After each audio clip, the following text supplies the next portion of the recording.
Hello. Oh, wait. There we go. Hello.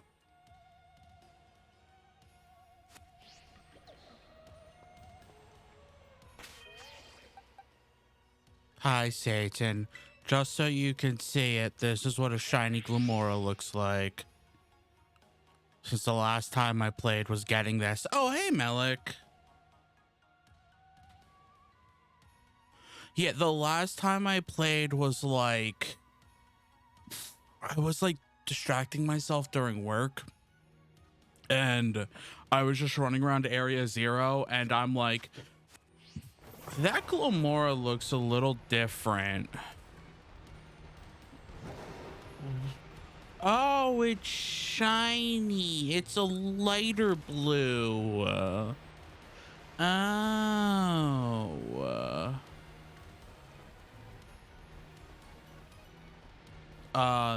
Sorry I did not go live earlier.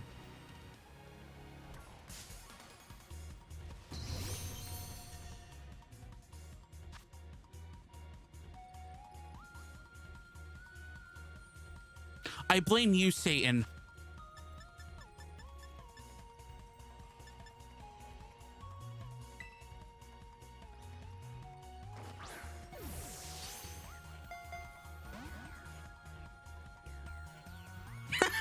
I don't want to watch how Blake can have found a shiny too.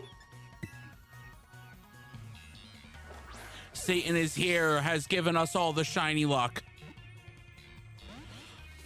A shiny Scream Tail and a shiny Wattrell have spawned. But Satan cannot get a shiny Noibat.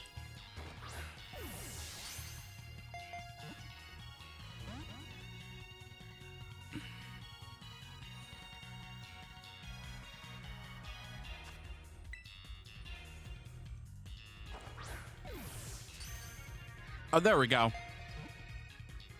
So that's 2 of the Scarlet Paradox Pokemon caught as shiny.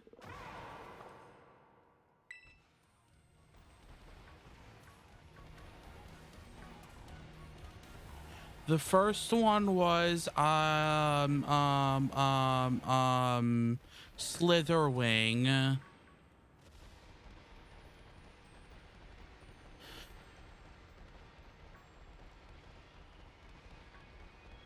At this rate, maybe you really should go for shiny deck. See what I'm saying?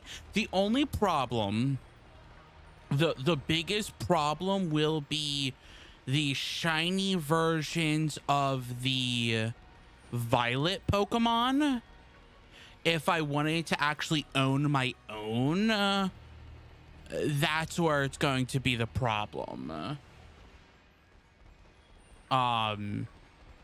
I could probably like convince somebody, hey, let's do a quick trade so I could register them. If I wanted my own versions of them, that's gonna run into some issues. You cannot breed Paradox Pokemon. They can only be caught.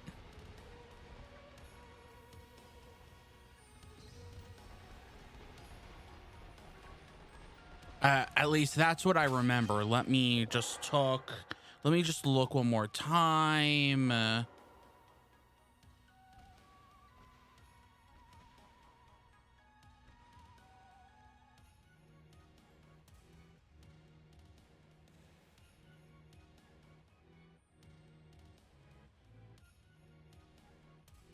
Yeah, the Paradox cannot breed. So like if I want these Violet Paradox Pokemon shinies, you know, those chromy ones, I would have to either get Violet myself, run through the game and start shiny hunting on my own copy, or I would have to convince somebody to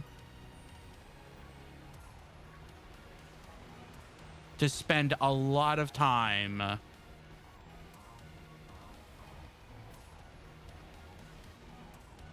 That's where the shiny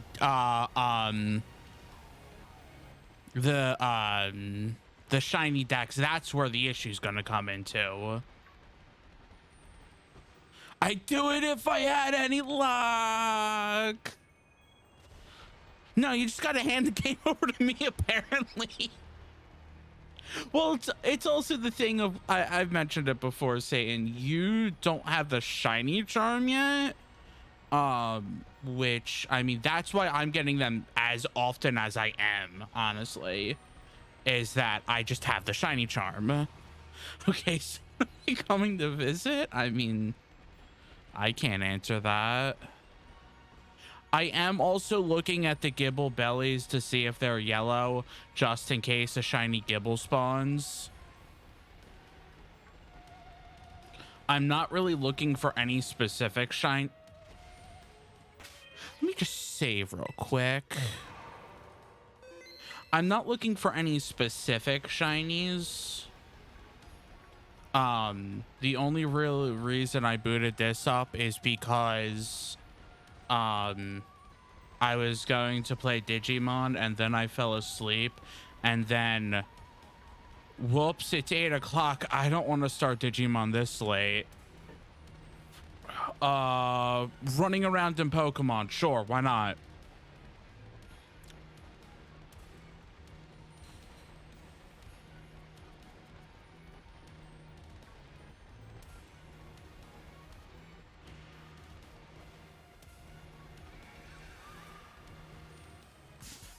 Wow, that lunged at me.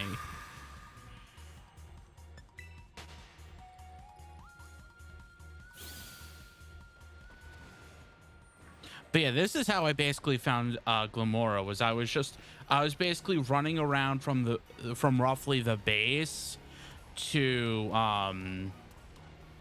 the top, just on these paths, and I mean, you see a lot of different Pokemon spawn.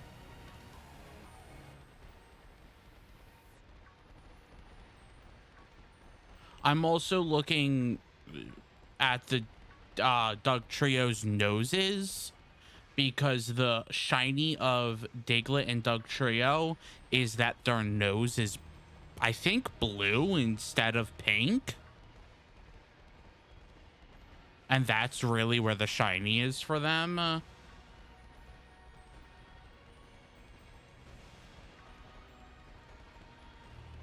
So how are you doing it, Melik? How are you doing, Satan?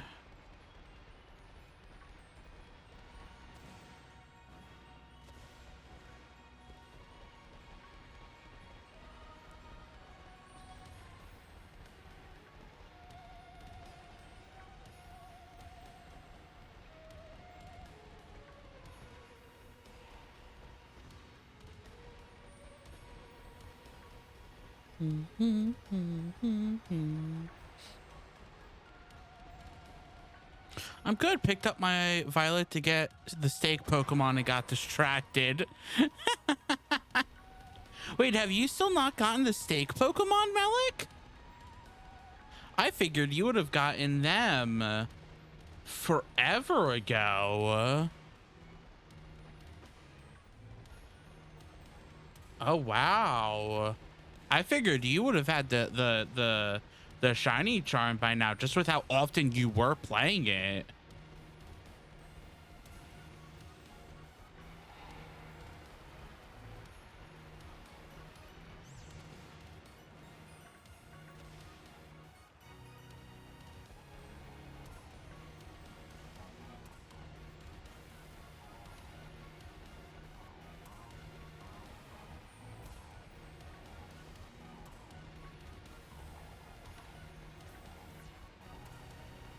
Oh, I just got my first one of those yesterday. Nice. And then once you get them, then you can really stop getting distracted from the story, Satan. And you can get to Area 0. So that you can then yell at me to catch all of the Paradox Pokemon for you.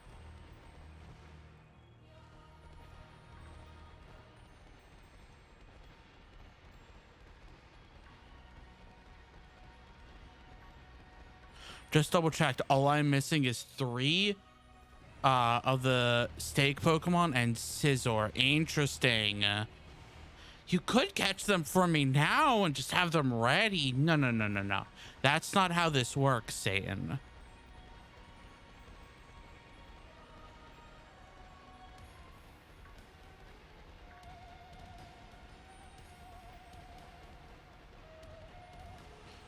So you're missing 4 Pokemon, Melik.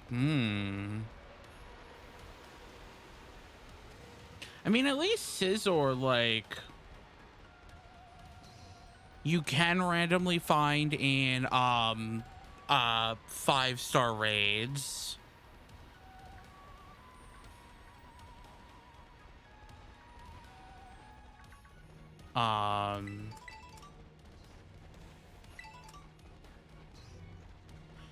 And if not, like, getting a Scyther and getting the metal coat is easy enough. You just have to have somebody to act like to quickly trade.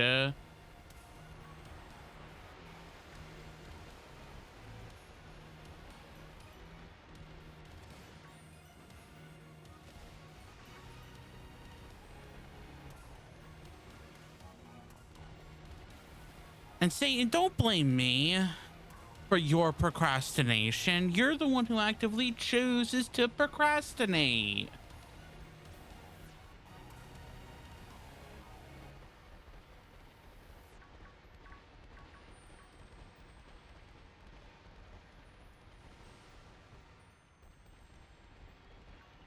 But yeah, this is roughly what I've been doing when I've just been like distracting myself at work, and I feel like just distracting myself with Pokemon.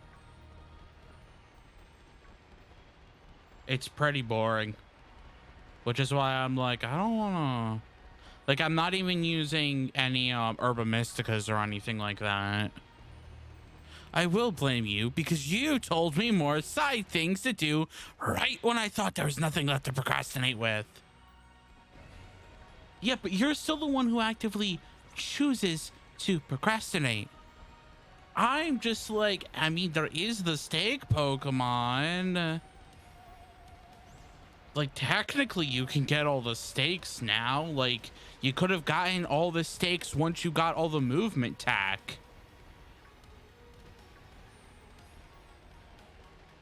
Like, technically, they were available once the Titans were defeated.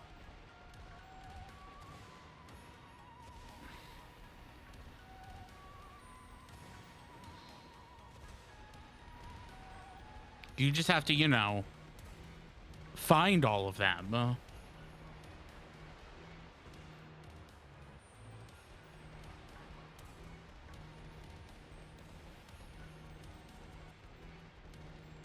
Like, what? That took me, with a guide, it took me like an hour and a half to get all of them. And I had, like, probably half of them already. And it was kind of just like, okay, let me just double check which ones I had. Because I spent way too long doing this and I don't know what I have.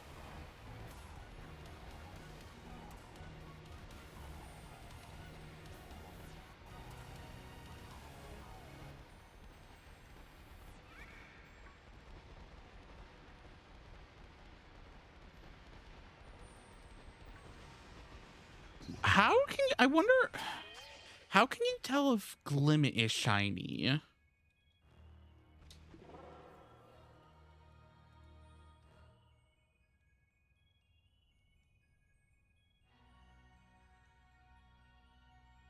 Oh, good.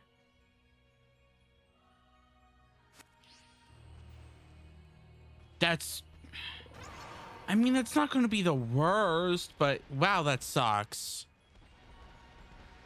The way that you tell Glimmet is shiny is like the back part of it is the blue that Glimora's front is, and its petals are like the same color as this.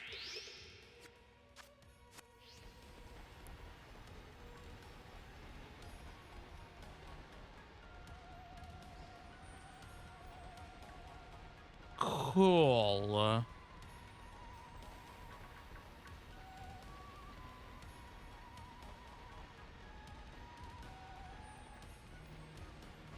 Like, not the worst for, like, to deal with as a shiny, but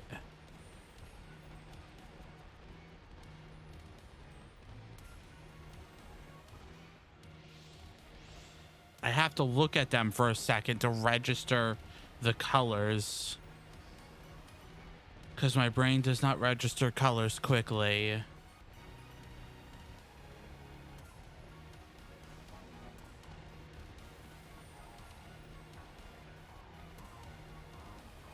How many shinies am I, like, officially at, actually? Oh, this is 24 shinies? And that's counting... let's actually get these in my shiny box.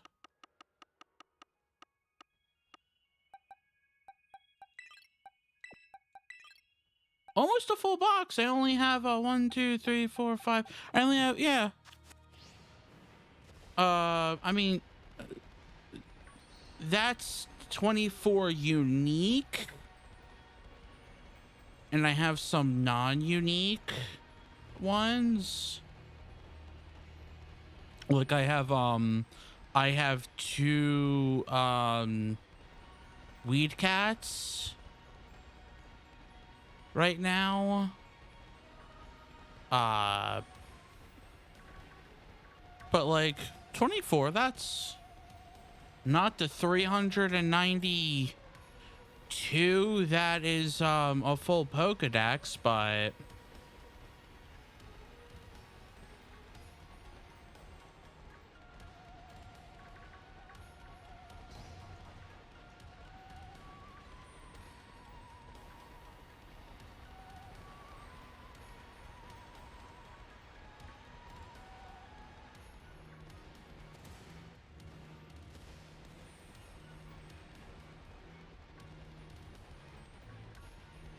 yeah, I'll probably be playing just for like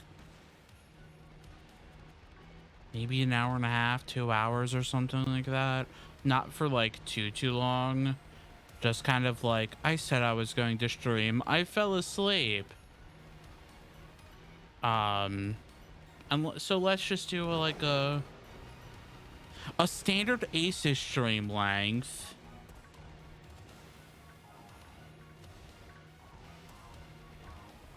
I would say short stream, but like it never feels short. Well, I mean, it sometimes feels short. 2 hours can go by very quickly.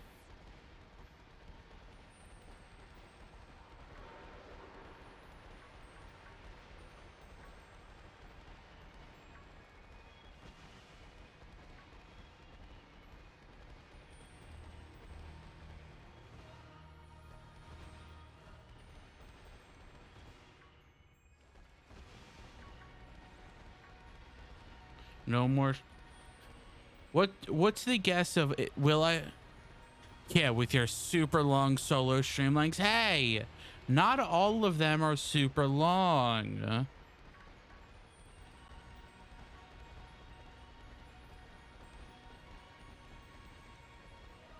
Murmur.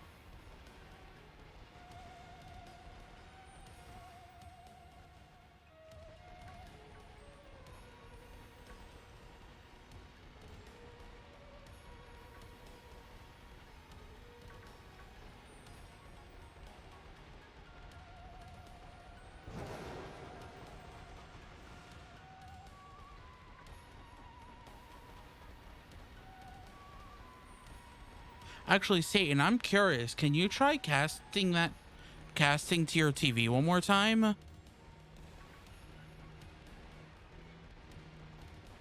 To see if it works.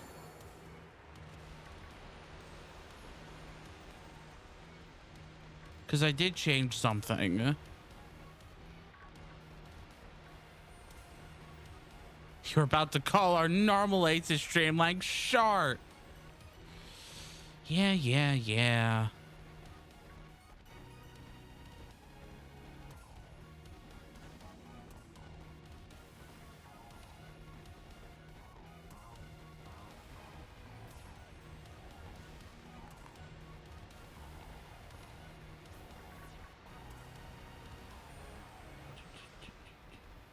Bum, bum, bum, bum, bum, bum, bum, bum.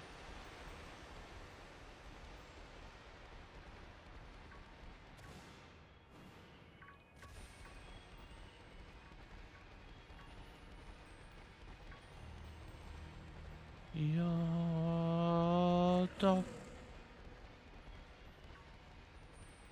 Hi.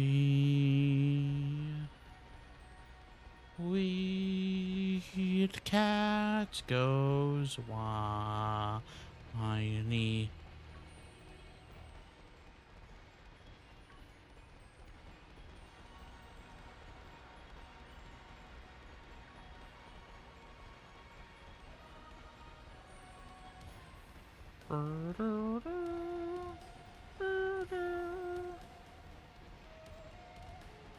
Man, shiny hunting was probably easier when there was a way to duplicate your Pokemon.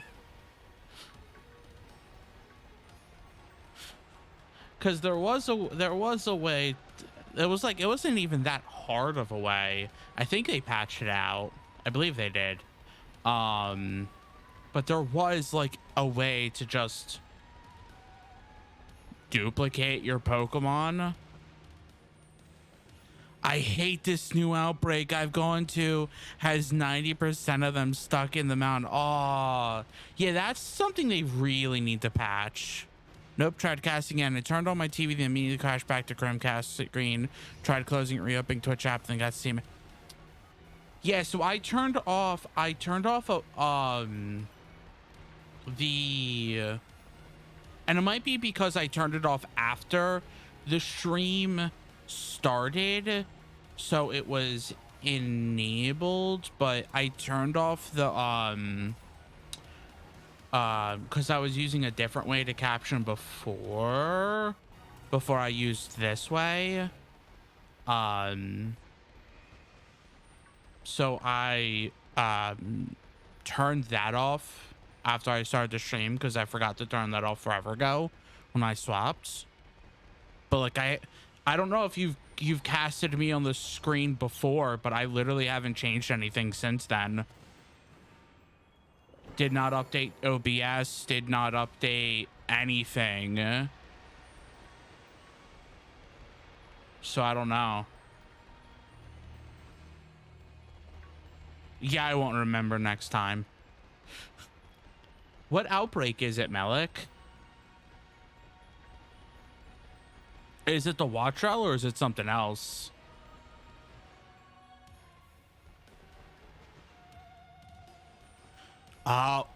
Geez, it's a flittle outbreak.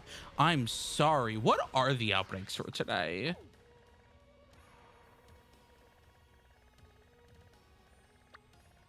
Oh, I can't see it because it's area 0 when they haven't technically like.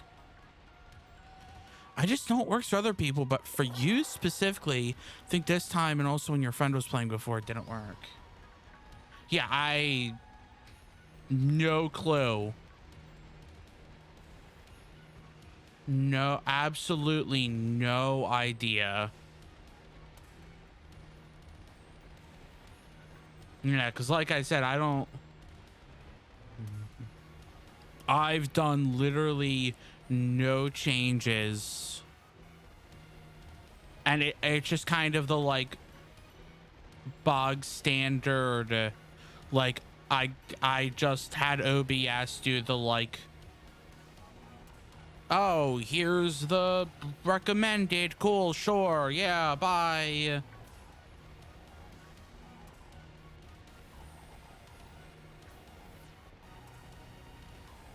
With like no changes to it or anything.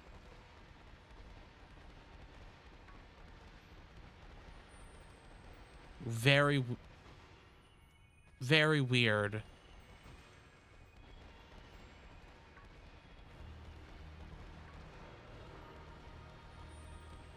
Yeah, I don't have a Chromecast, so I cannot check.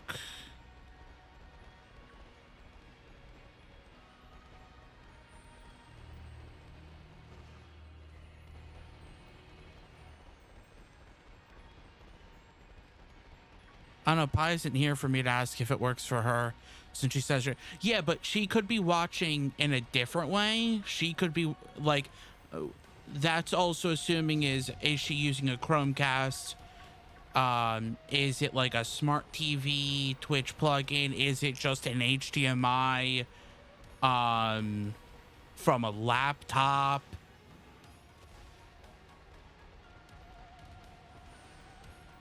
Because there's many different ways to put us, quote, on the TV. Yeah, but definitely ask Pi, like asking Pi, because that'd be interesting.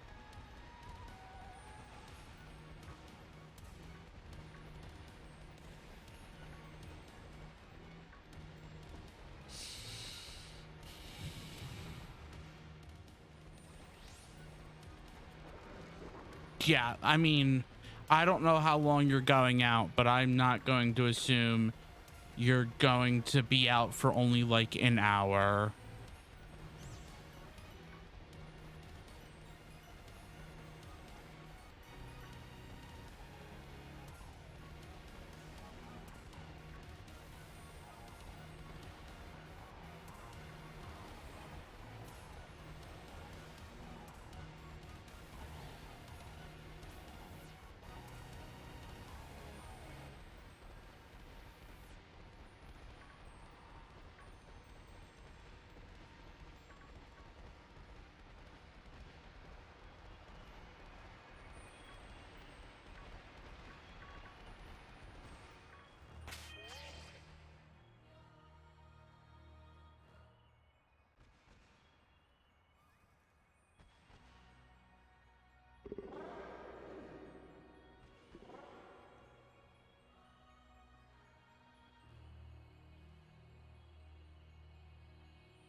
Hmm.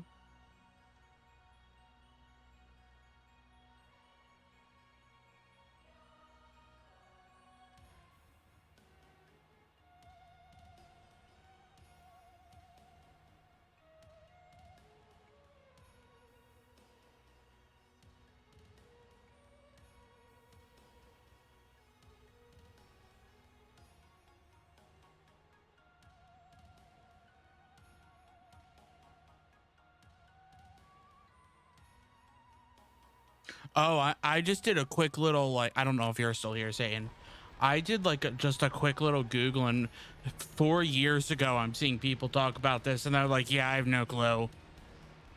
It just happens sometimes, and sometimes it works. No idea. So great.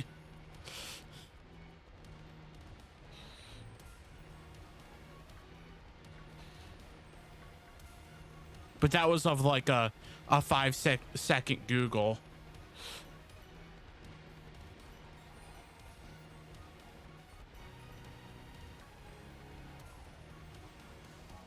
So who knows if there's like an official fix out there or something in the last like 4 or 5 years, or if they just abandoned getting it to work on Chromecast at all, which is also very possible.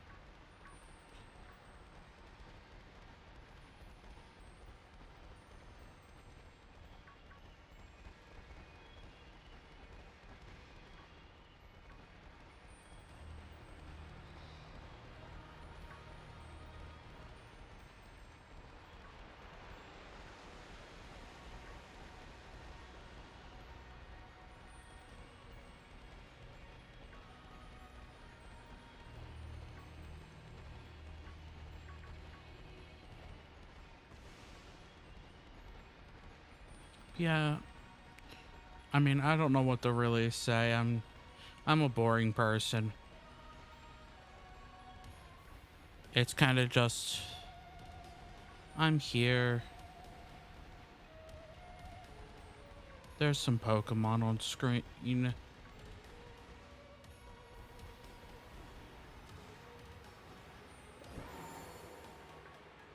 What I should really do is I should actually get like a little layout going for um for me, just so that like I can have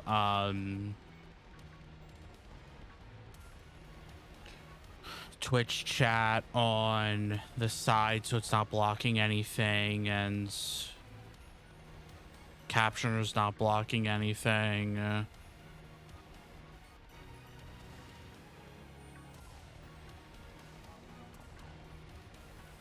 I should make a rough thing and send it to my art friend and see if we can get something worked out quickly.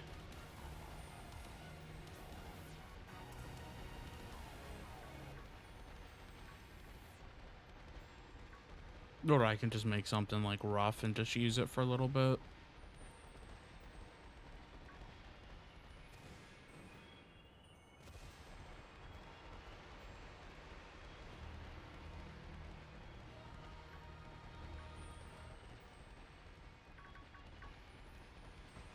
Okay, time to go have fun with stream. Bye, Satan.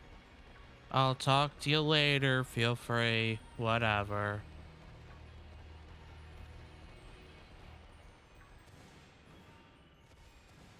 Have fun with whatever you're doing. Oh, man.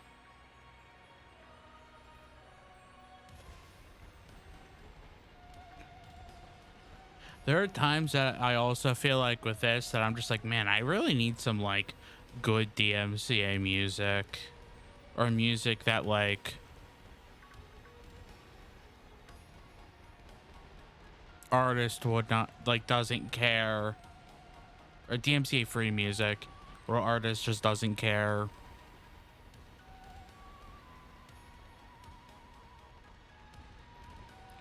To just have on in the background. But I don't plan on doing this like as a consistent thing. I only really did this because I'm like, I said I was gonna stream, and so I'll stream. And it's just like, this is a quick, easy game.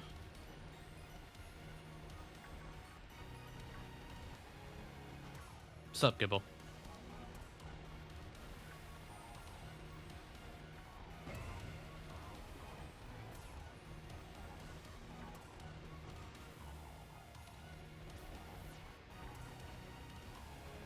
Wow, no other shinies so far.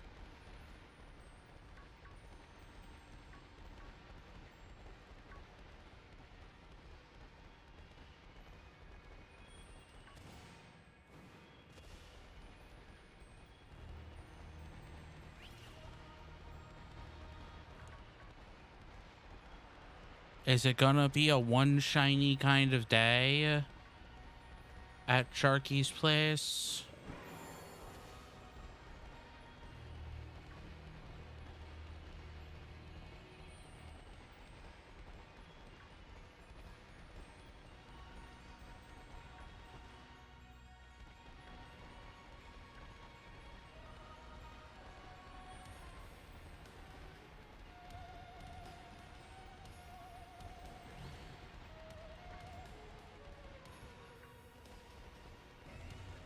Actually, you know what? I could just make a rough thing right now if I wanted to. It's not like what I'm doing is super important anyway. Once I'm done with this run through.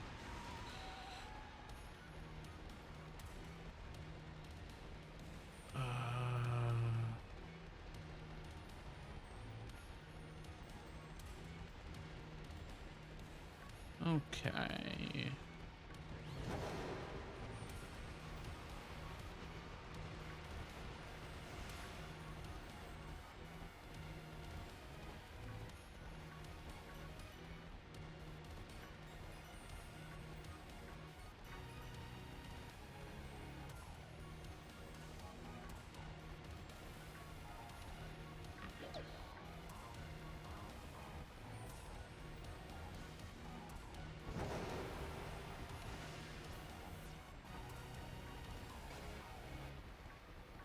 Wow, really none.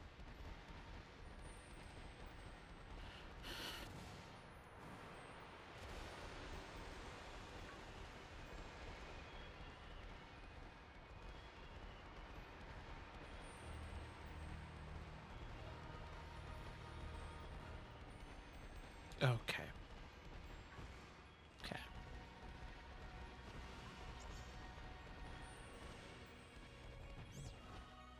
Nope, nope, nope. Okay, okay, okay. Okay. I'm gonna do something stupid.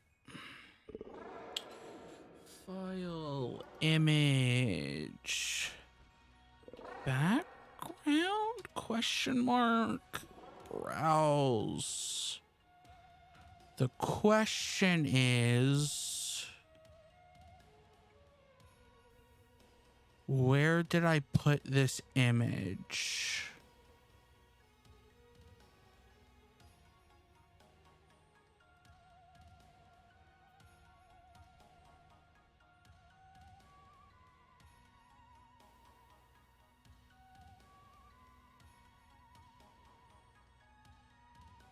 There you go. Let's do that. Let's just throw that here.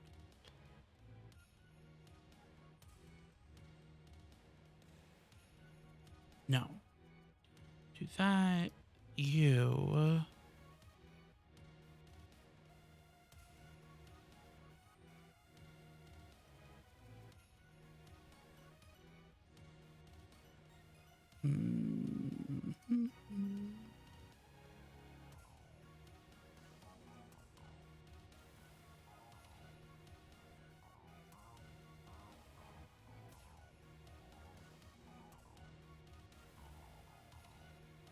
I'm just doing something stupid, so hold on.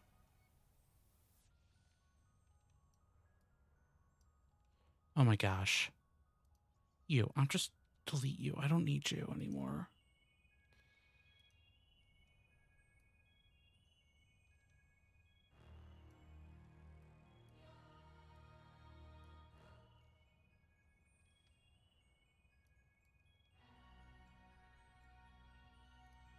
You. Here.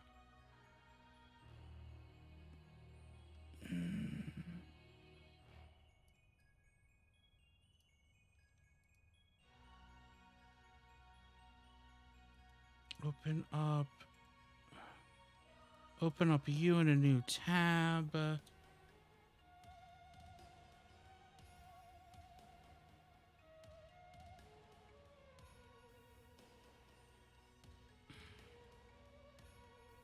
No, not you.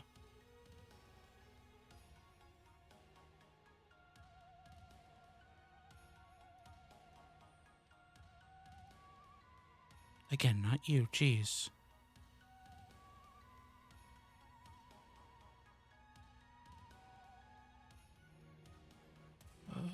You I can throw down here.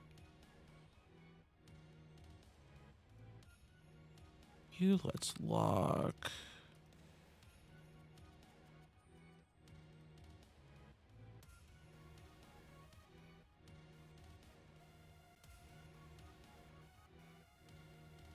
Hmm.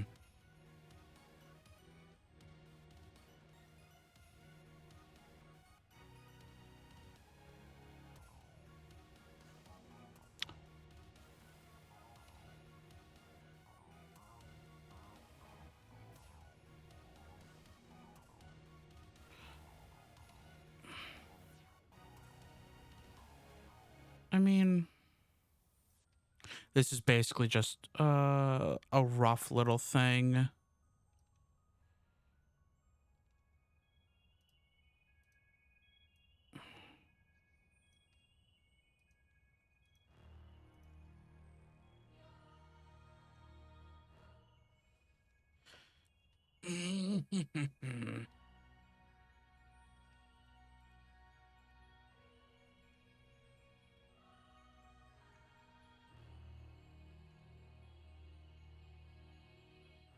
Ah.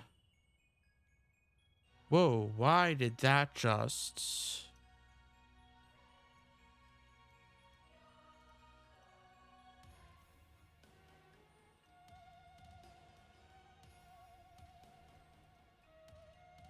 Oh, let me refresh.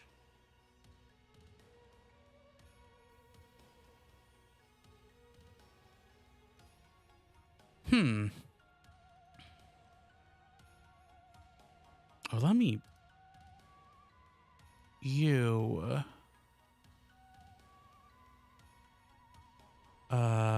fit the screen. And then stay locked. See, if I do that, that's too big.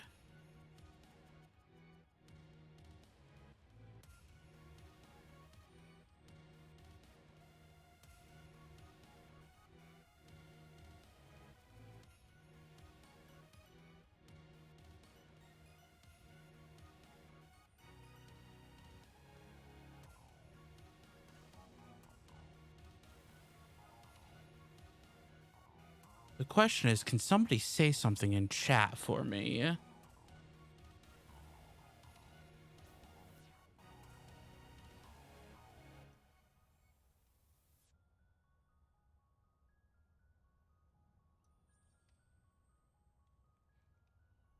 Hello. Now, if I do this...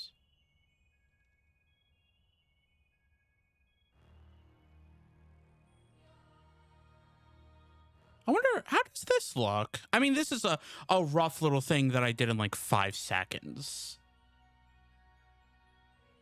Testing. Let me deselect. Like, technically, I like, it should have like it should... Like, it's a little thing so that like, I mean, I might ask like my art friend to like do something a little bit different for it, where it's kind of like, I mean, Professor Sharky having like a little blackboard or something designed to it makes a bit of sense. I basically... So, just so that I can say it online. So basically, I just moved it to the bottom.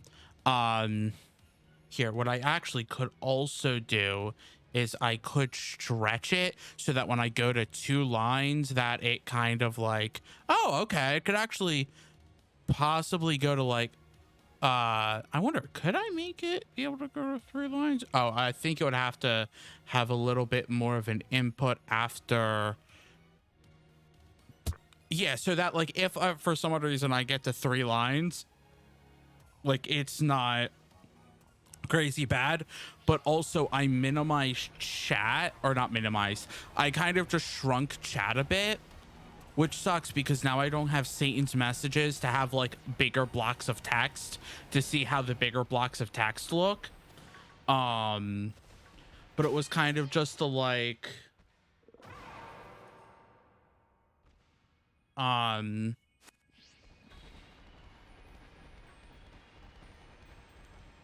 like oh my gosh, words are hard. The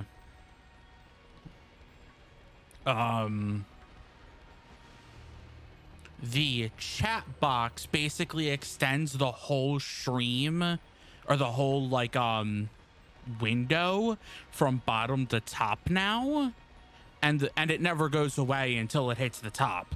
So basically, like, Satan could come in here, or somebody could come in here and say 15 different messages, and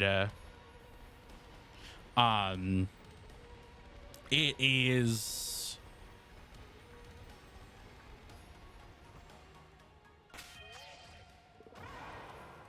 Ooh, I should probably get the emote wall. I forget how we did the emote wall.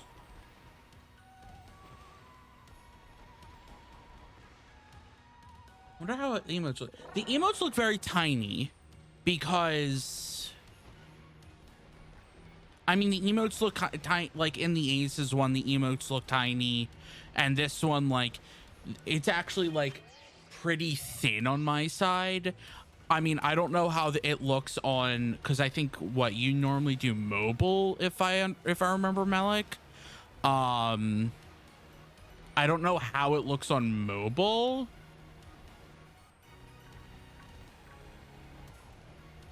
But at least for me, it looks pretty tiny. How did we do the emote wall? Twitch emote wall. I'm mobile, yeah.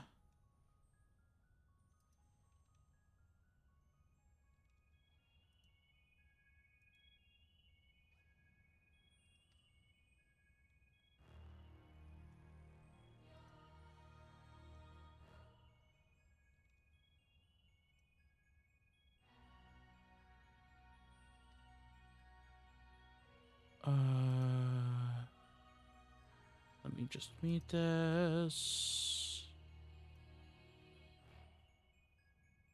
Really not giving any info.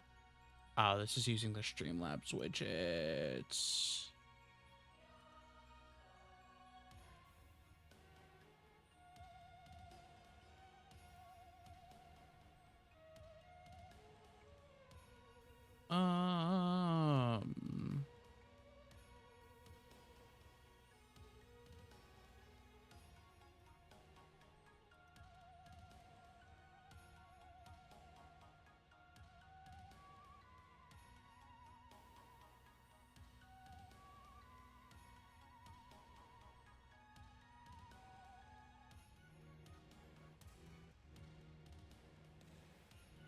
Yeah, I'll have to look into that.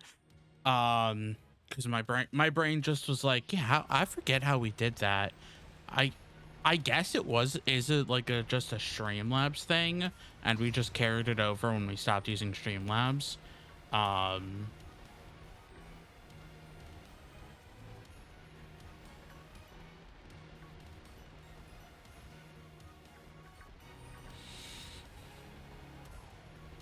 But I mean, bouncing around on the emotes bouncing around on stream was always fun.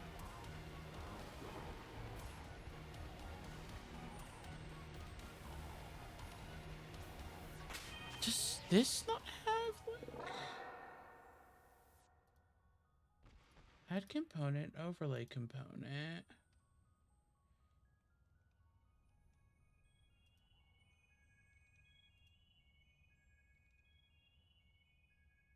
What does it do? Bounce.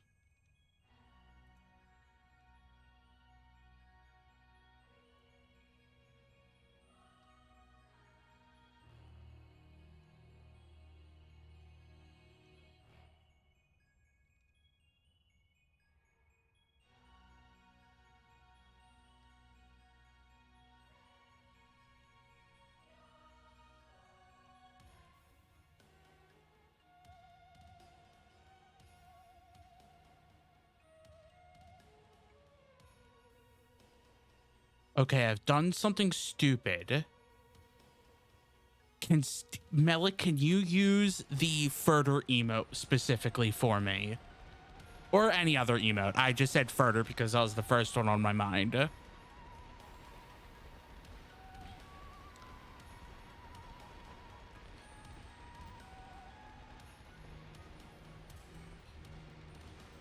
Oh, they're so tiny. Hold on.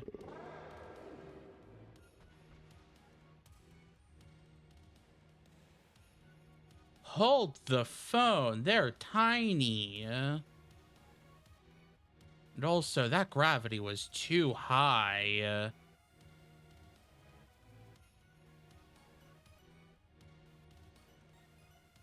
Let's change this to 8 seconds. Let's see how that works. So the thing that I use for my overlay, right, does have an emote thing. I just made some changes, so if you could just do like a few more for me.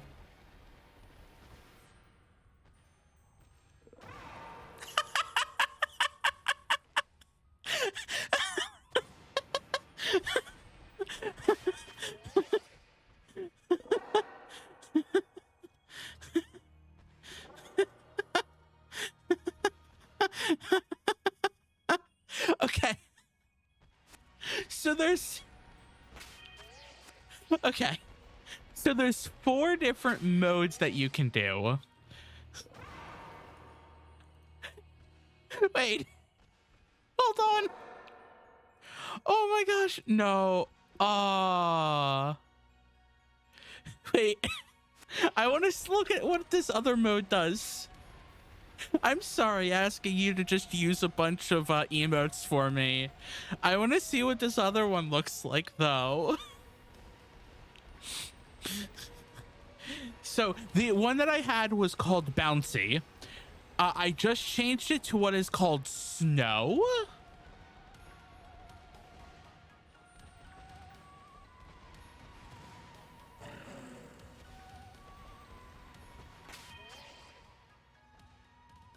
Oh, wow, that was very quick. Let me change that to 9 seconds.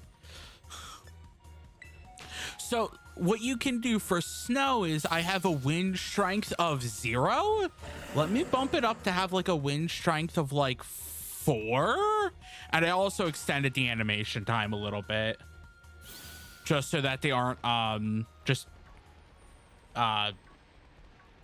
vanishing from the screen so quickly. Have fun.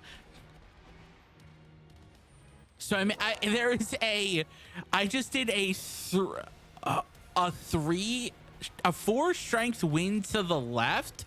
So there was like, oh my gosh, I'm gonna be stupid. 40 strength wind to the left. Let's go. So also another thing with this, if you, I don't know if you're actually seeing it on screen, or if it's very well shown off. The emotes. Okay, I'm gonna change it back to Bouncy. I think that was funnier. The emotes vary in size depending on just they randomize the size based on the minimum and maximum that I just set them at. The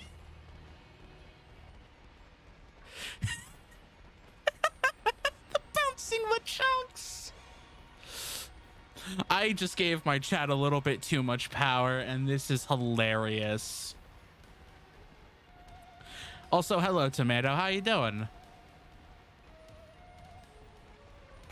Thanks for joining. I was planning on doing, actually continuing a game, from that I started before Pokemon came out.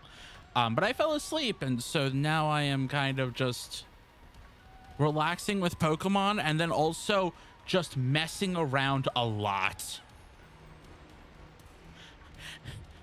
If you had come in about 20 minutes ago, the stream would look different, because I made a bunch of changes within the last few minutes.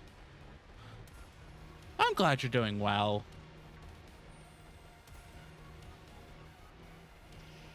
Okay. I will actually. Good old Pokemon. I swear it's good. Just look past the Wii game presentation version. I've heard other people say this, and I actually stand by the same thing. This is my favorite Pokemon game. I think a lot of the issues actually stem from this. They might, yeah, that was my take when I beat it. Yeah. I think some of the, like, and this is gonna sound weird, some of the issues with the, like, glitches and stuff like that, some of them, I've noticed that the people that I know who had a lot of the, like, glitches and stuff like that,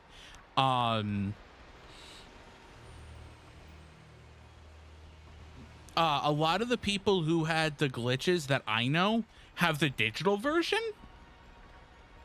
I have the physical version, and I actually like barely had any issue. See, I don't care about the visuals. Like, it can look like a pile of garbage, and like, as long as it's not like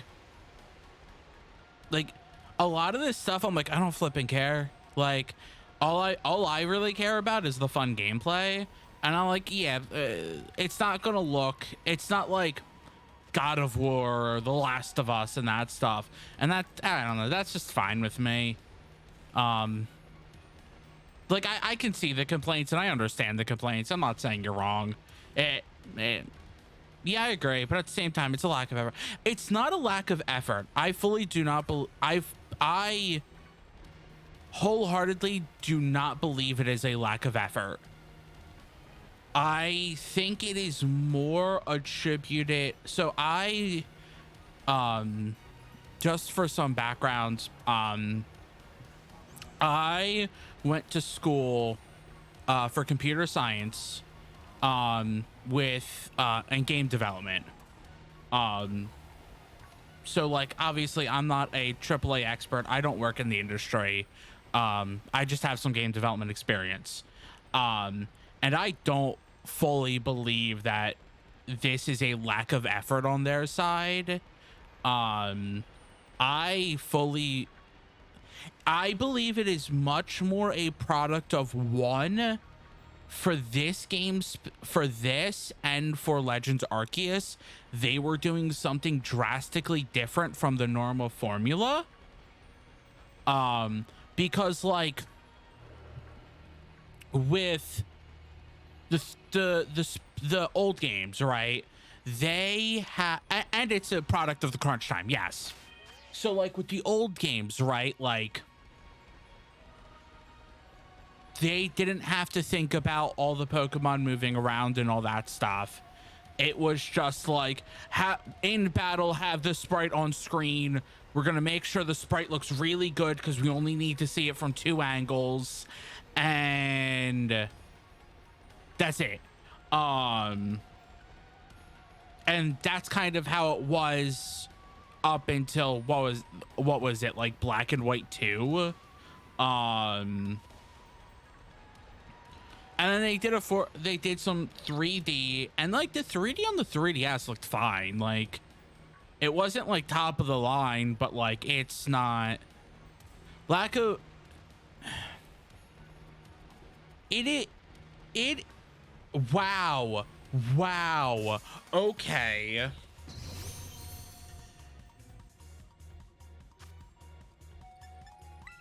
This is my second shiny Screamtail of the night.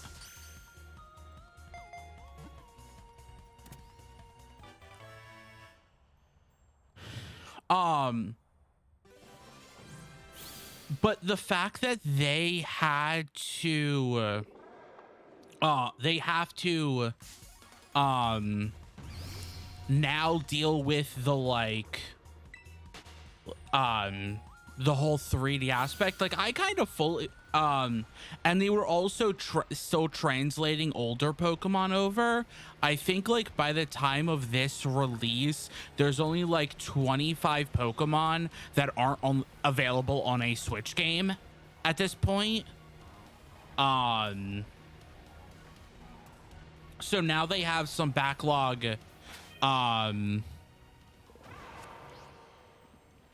See, I think the last time that that Pokemon was like truly pushing the limits of the console was Gold and Silver. I do not believe that any of the GBA games or DS games are actually pushing the limits of the consoles at all. I more think along the lines that the DS games were kind of bare bones at times, and I love the DS games because they didn't use most of the features. They didn't start using a bunch of the features until 3DS at times. And even then, they barely used the features. Like, they weren't really pushing the limits. They were kind of just there. But that's not like there's a difference between the best looking and pushing the limits of the console, right? Because you can have a really, really, really good looking game, but it doesn't necessarily mean it's like pushing the limits. Like Gold and Silver were pushing the limits of the GBA because of cartridge size. Like they put literally 2 games worth into a single game in Gold, Silver, Crystal. Everything after that was very much just like they were really good looking, but that doesn't like. But like you mentioned earlier, there is a whole bunch of crunch time because I may be misremembering something I heard about Gem 7. Because they have to have a standard release due to plushes, due to card game, due to anime, due to like that's very much like the Pokemon executives, just like they want more money. I mean, I think this game was still worked on like for 2-3 years because they were showing. I think they showed off Wattrell when the DLC for Sword and Shield came out, because I remember because I remember them showing off like a sketch of Wattrell. So there were some plans of this one, like the DLC, which that was, yeah, I think that was like 2 years ago, which is kind of standard for the games nowadays. 2-3 years. Not saying that, yeah, it could have also taken longer to make, but like, I don't know. It could have also gotten worse with more time. I wouldn't say that the games are least important. I would say that the games are the foundation of everything to that company. It's just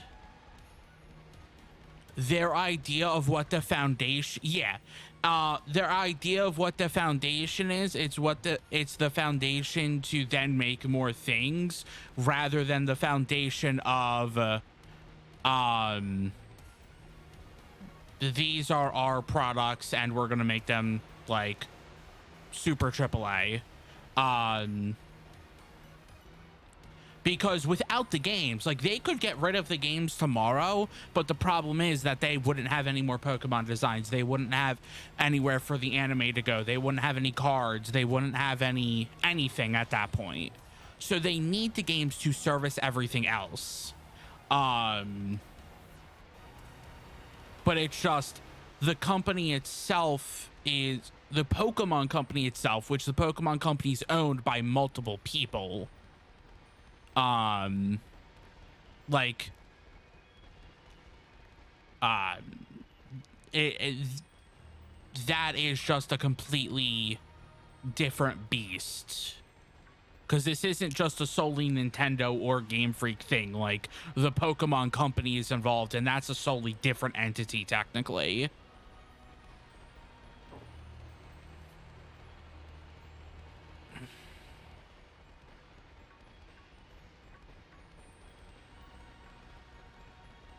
Okay. I will actually be right back. I'll probably be like 5 minutes or so.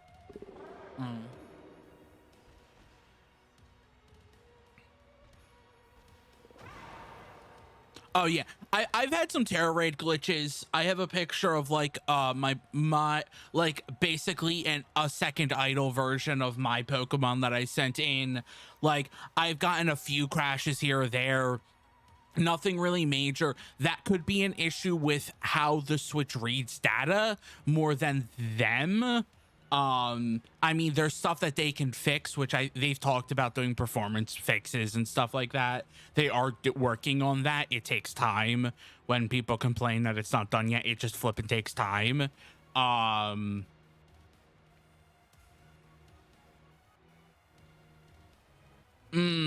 Yeah, yeah, the online version is rough. There is patches that need to be done on the online version and stability and stuff like that. But I will be right back. I probably be like 5 or so minutes. Listen to some Area Zero music.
Did somebody have fun with the bouncing emotes while I was away?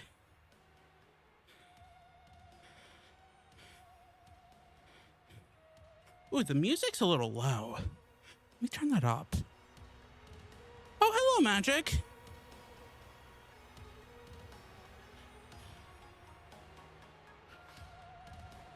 How you doing?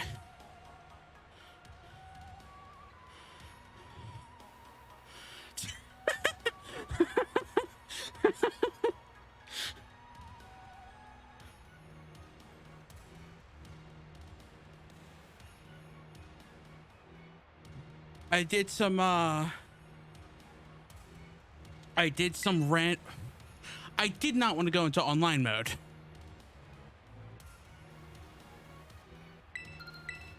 I did some just random changes to the stream today, just while we were live, including bouncing emotes. Ooh, that's a little loud. Let me turn that down.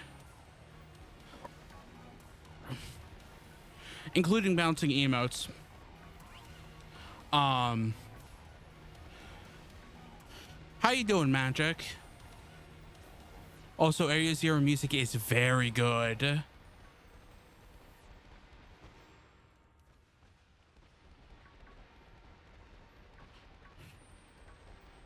How do you like the random, like, put together roughly during the stream, like background and changes? Pretty good. How about you? I was gonna play some Digimon today, but then I fell asleep after work. And then I woke up like 2 hours after I normally would have started streaming. And I'm like, well, I'm not gonna play Digimon now. It's too late for some Digimon. So let's Pokemon. So I'm still kind of waking up. I've woken up mostly, but I'm still waking up a bit. We have caught 2 shinies. We caught a shiny within a few minutes of starting the stream, and then we caught a shiny a few minutes ago. Both of Screamtail.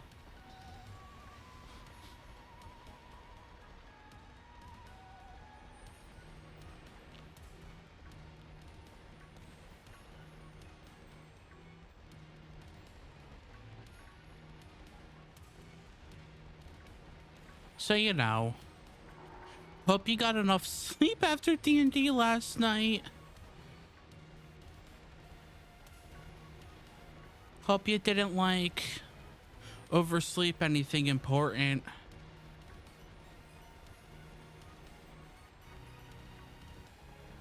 Also, I have food now, so I may be eating a bit.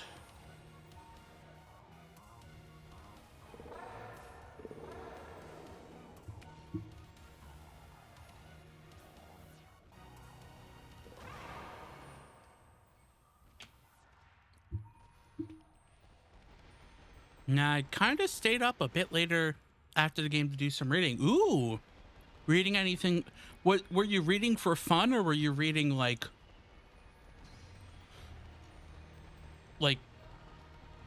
PhD related things? I don't know. I don't know how to word that. Scientific stuff? I hope it was for fun.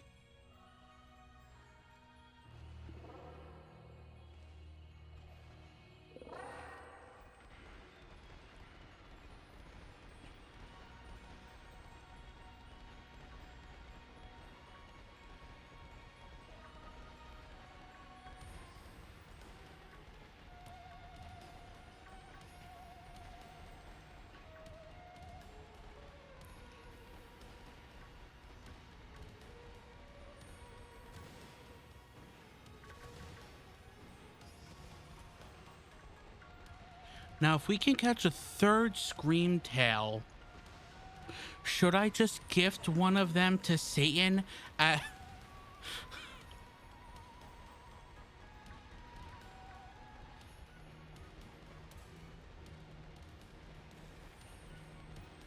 No, I wouldn't do that. Well, it was scientific, but also for fun. I got a book from the library called Song of the Cell that's been really interesting. Ancient Song of the Cell. Huh. I mean, I would hope that, like, you find chemistry related things fun. So I'm glad, since you're going for a PhD for chemistry. So I'm glad it's also for fun.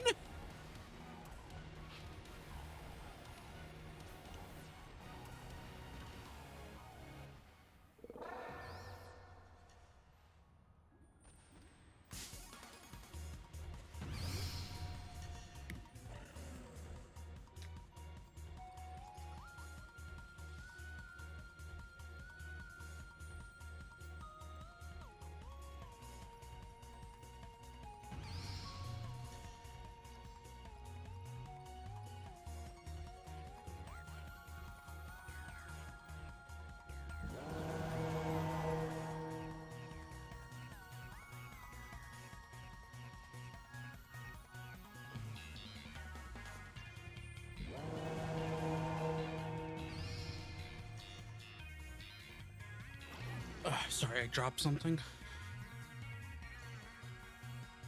So I wasn't looking.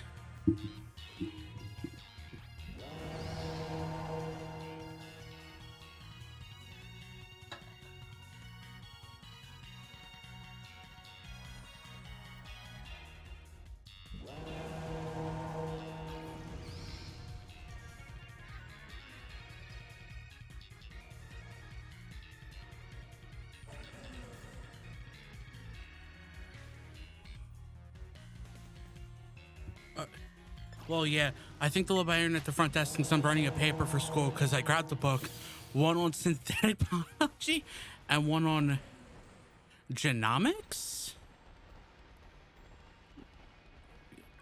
Sorry, can you please explain what a genomics is?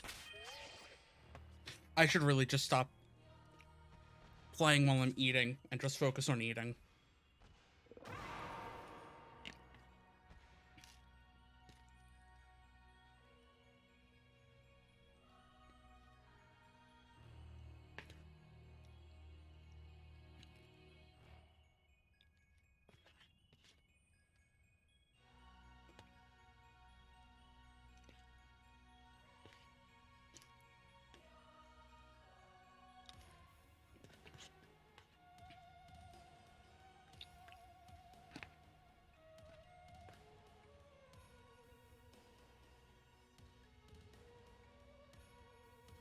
Oh, sure. Genomics basically refers to studying all the DNA in an organism.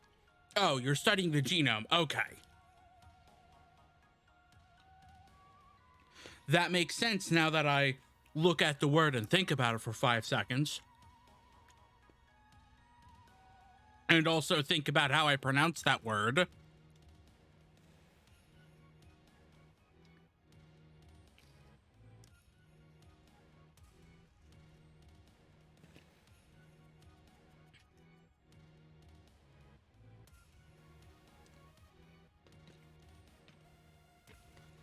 I'm very hopeful that this is as interesting to the rest of chat as it is to me.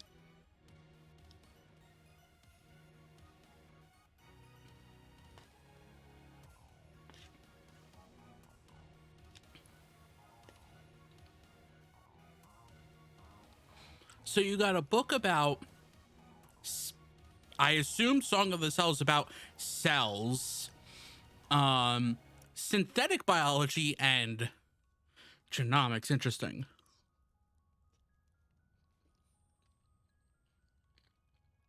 Oh, and the economics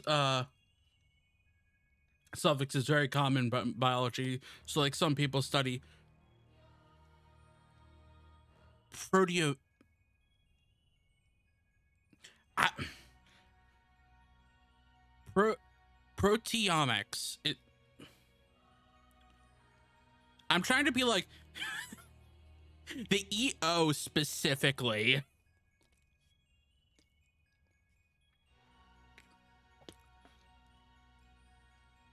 My brain was like Oh, come on.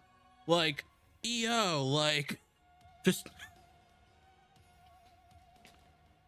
how how does EO sound?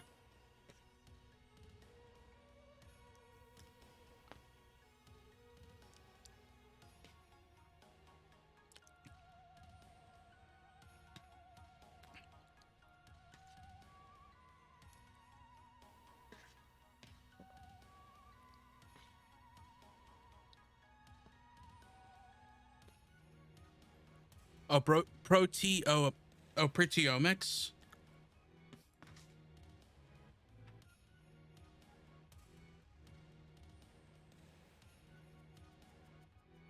Interesting.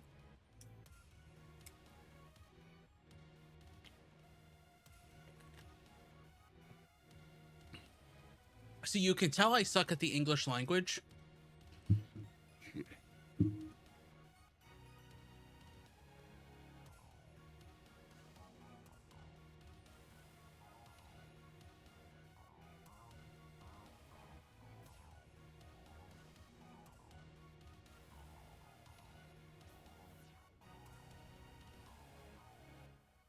So like, okay, I'm done eating. So let's go back to running around and talking.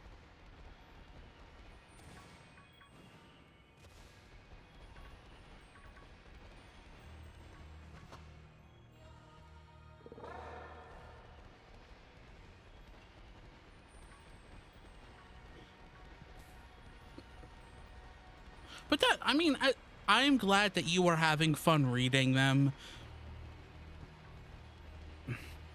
I mean, you don't have to read these books like as much as people may think. Like, as long as you enjoy it, you don't have to have a reason to read it other than enjoyment, or maybe have a reason. I don't know.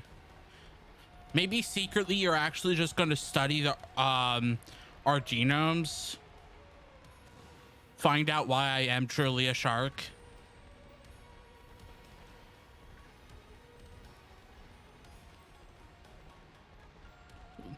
The land shark that I am.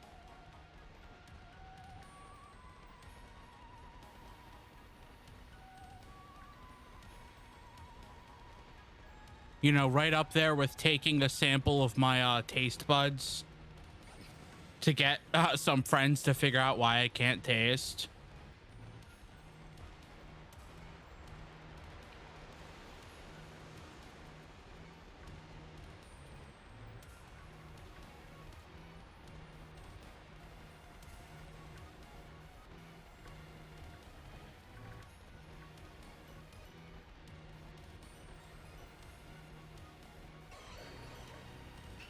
So chat, if I get another shiny Pokemon while we're running around,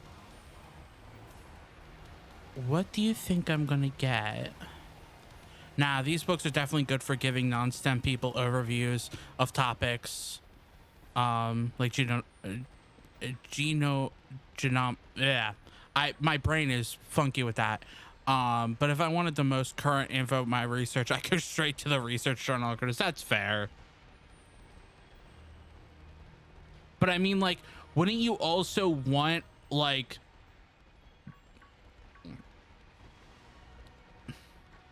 say it in kind of like, might be a slightly mean way, the babyer version before you jump headlong in, or would you just jump headlong into like the current stuff?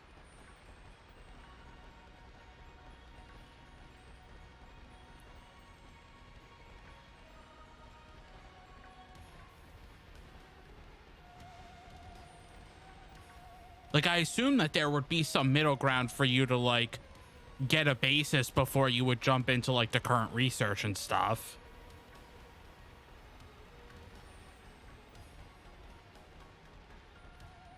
Depends on how much background I already have in the topic.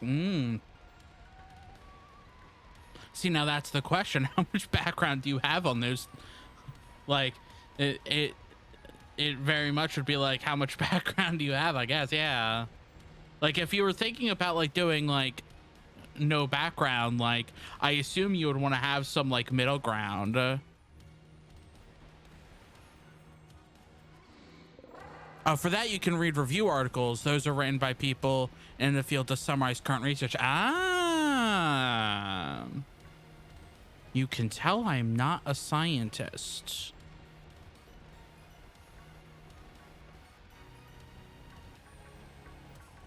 And that I also didn't graduate college.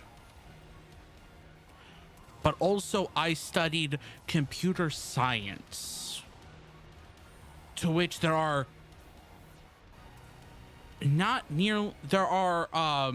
academic talks on computer science, and there are papers on computer science, but like programs.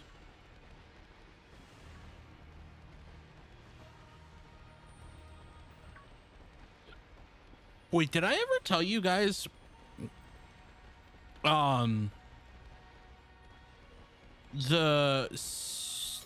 don't know if I have it, like the story of one of my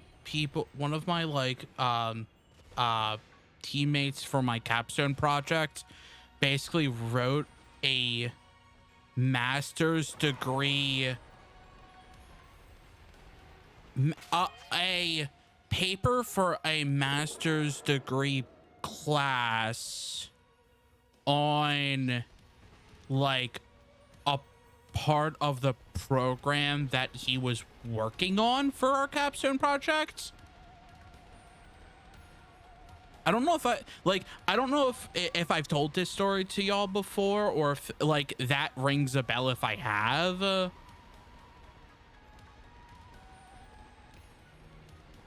Crafts Sharky lore notebook story.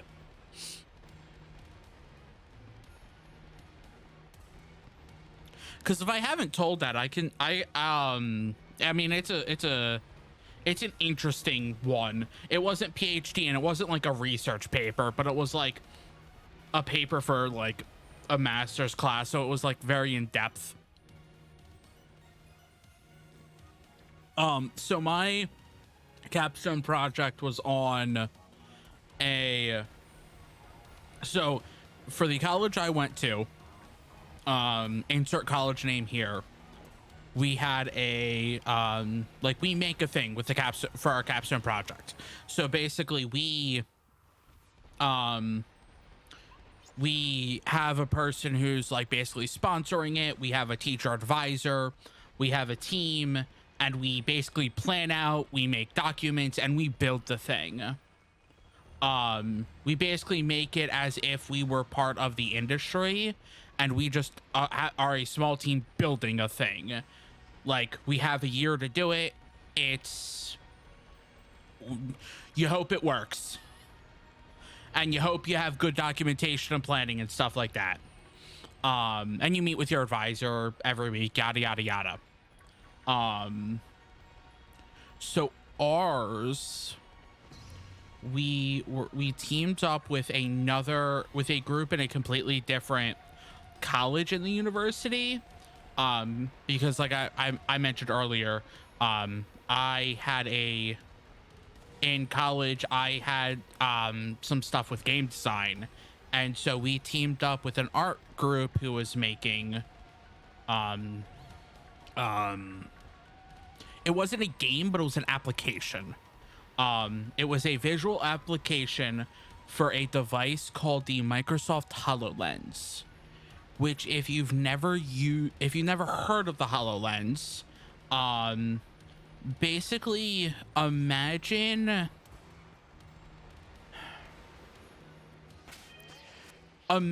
those like really stupid like glasses that are like in all the sci-fi stuff that like project stuff into reality, but make it a really heavy device that goes on your head.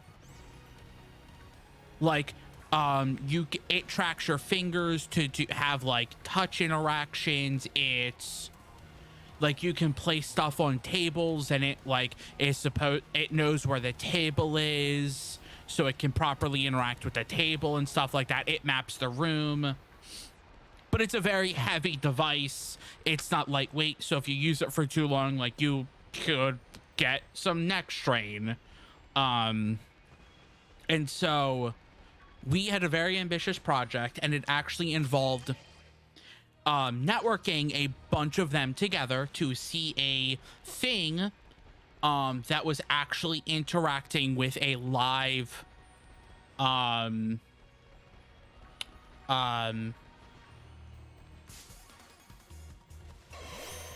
ooh, Satan's gonna be happy.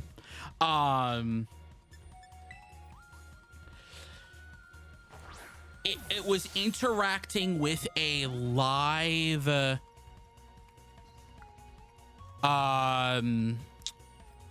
ooh, what was the instrument? It wasn't a piano. I forget if it was, no, I forget if it was a piano or if it was an organ or something. It was like, it was a single instrument.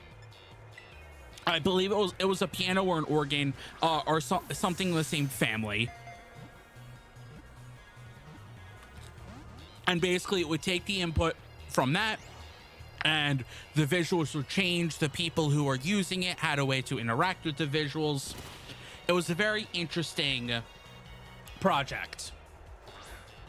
So one of the people on my team was basically tasked with, okay, you need to figure out how the networking works. How do we send signals from one device and send it to another? How do we make sure that they're all synced up? Is there like a built-in thing? If so, how do we make it work? How do we suit it to our needs? Like, that was basically his task, was just like figure that out. And so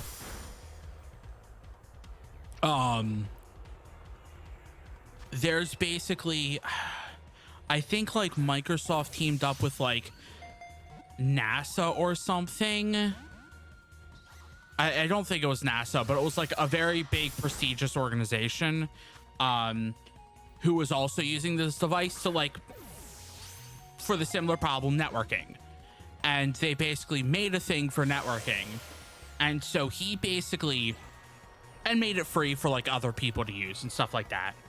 And so basically what this dude did is he basically looked at all of the code, analyzed all of the code, and basically figured out how Microsoft made it work.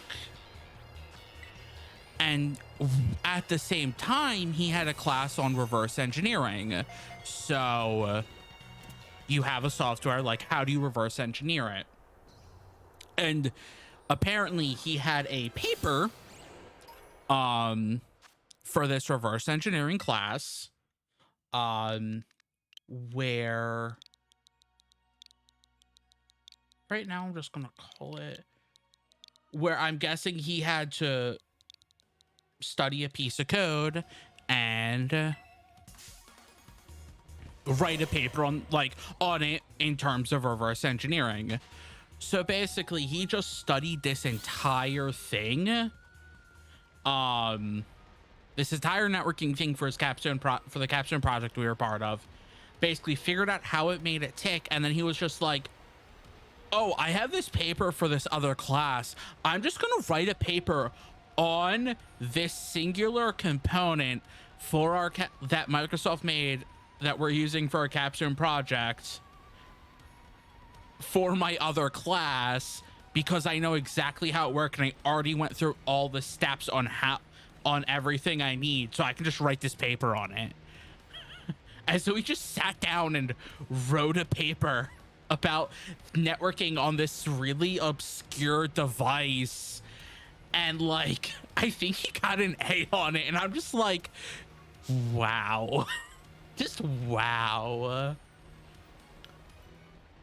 I was surrounded, like I have met some very talented people in terms of like coding and just their level of understand. That's good. It is. It really is. Like you're learning one thing and you're kind of just like, you know, I can use this elsewhere. I'm just gonna write this paper. And like I said, it wasn't like a research paper. It's not like a published paper or anything like that. It was just like a paper for a class, but it's like a master's level class. And like, that doesn't sound like, I never took any master's level courses. That doesn't sound easy. That doesn't sound short.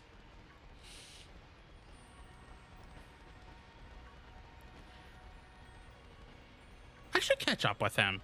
He was cool.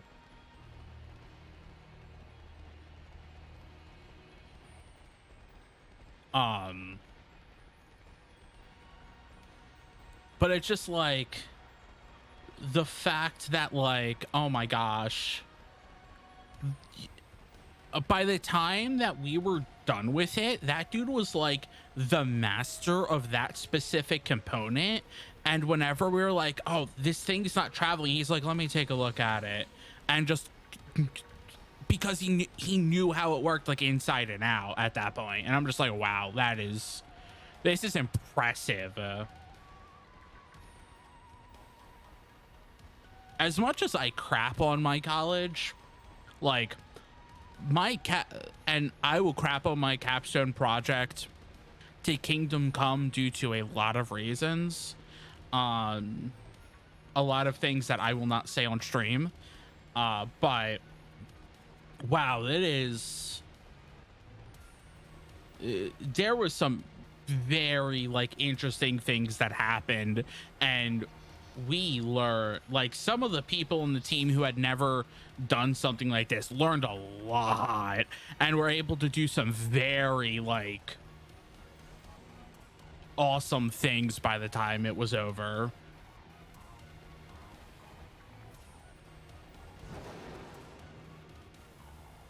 Because I think that same person was going for like my school had it where you could get like a bachelor's master's at the same time in like 5 years.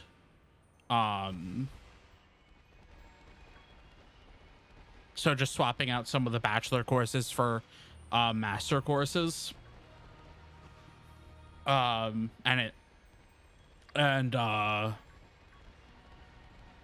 the fact that he was going for that in the first place is just like, oh boy. Okay, so that's 3 shinies so far, and it's been an hour 45.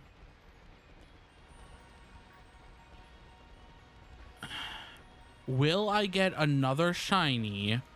So we're tied with the 4 shinies from the last Aces stream.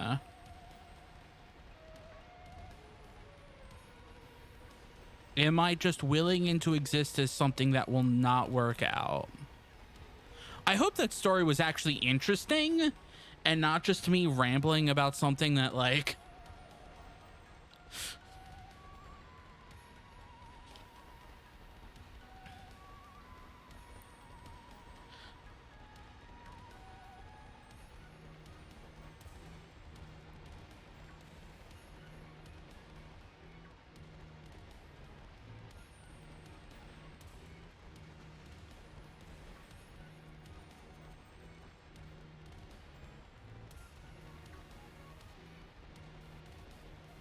Oh, actually, here's what I should do.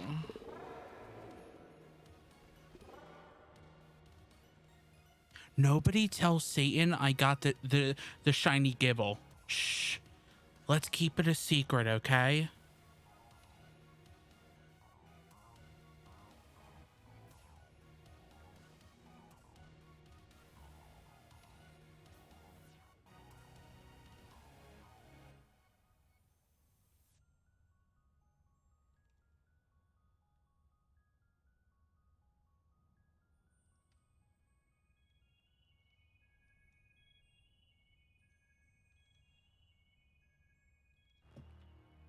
It's good to hear Sharky stories. Also, whoop, zip lips. I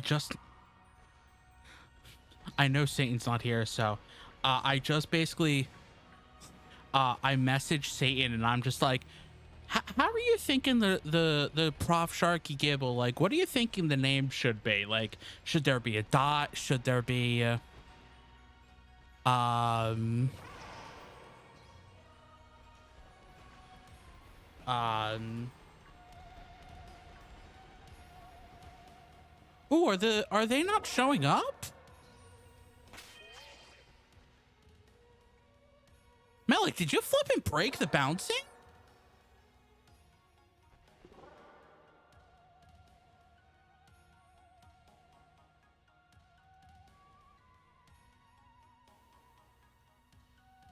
Let me refresh.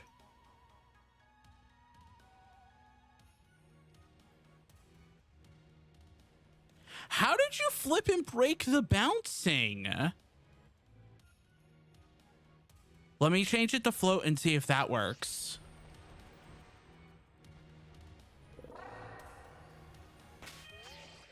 What did you do?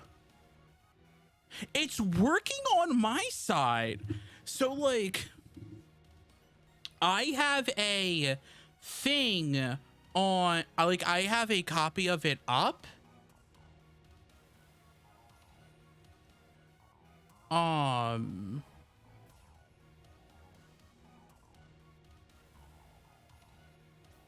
and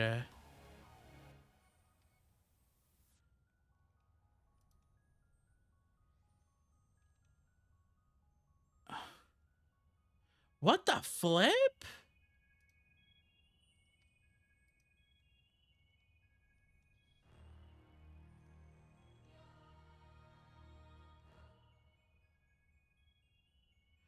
Oh, there. Okay, there it goes. Let me change it back to bounce.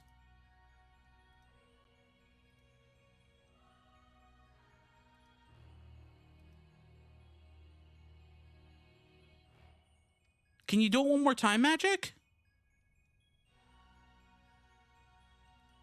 No, Melik, can you do it? So we know it's working. There it goes.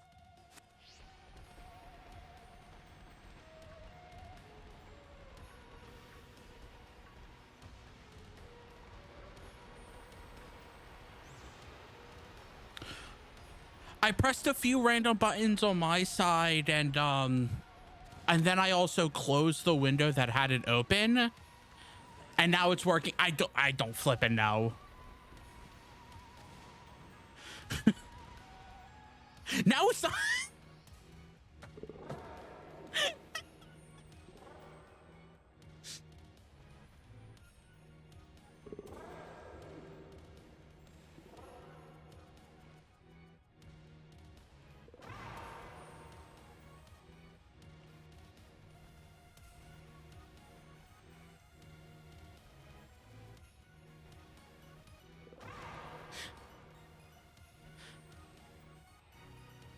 Wait, why is...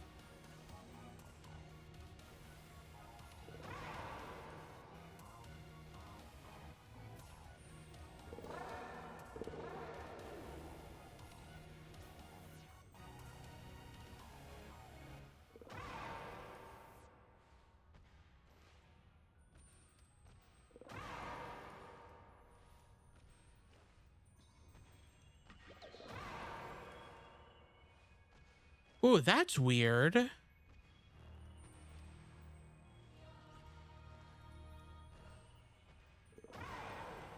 Oh, that's weird.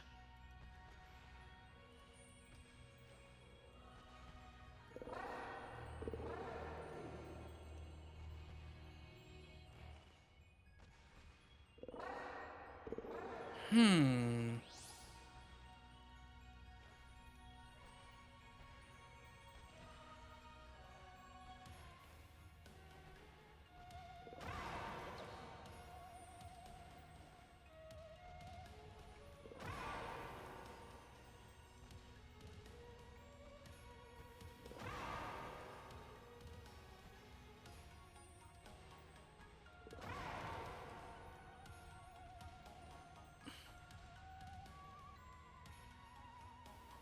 I'm gonna redo it. Hold on.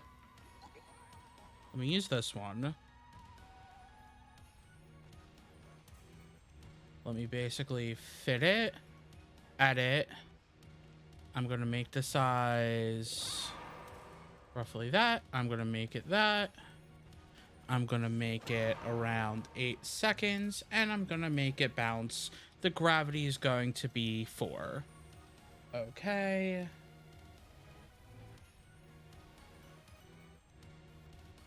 I'm going to save.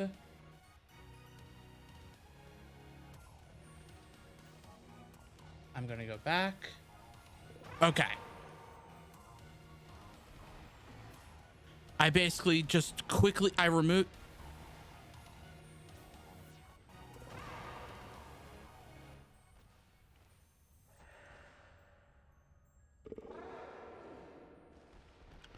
I'm very curious. I wonder if it got spammed so hard it just broke. I don't know if that's a thing, but it's working.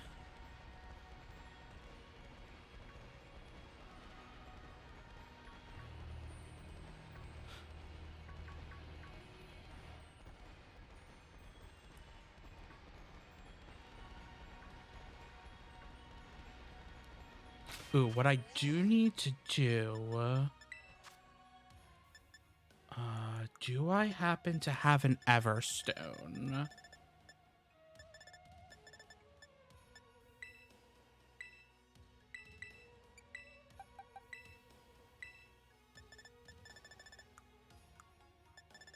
There we go.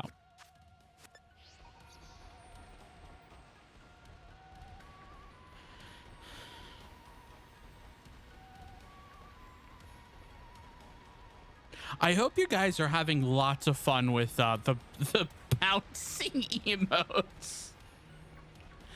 I'm kind of glad.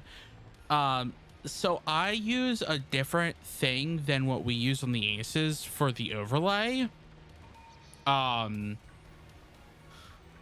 So like it doesn't have the same physics and everything as the like aces one, where on aces it kind of goes between floating and bouncing. It's very like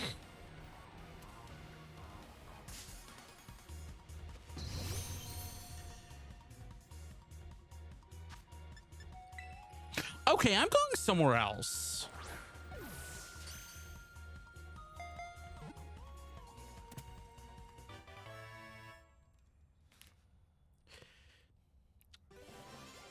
Hey, does someone want a shiny Screamtail? I got a few.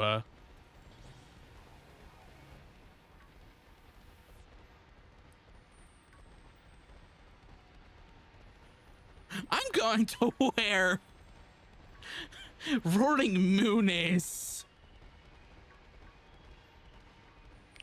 But yeah, it doesn't have the same physics for magic because you came in late.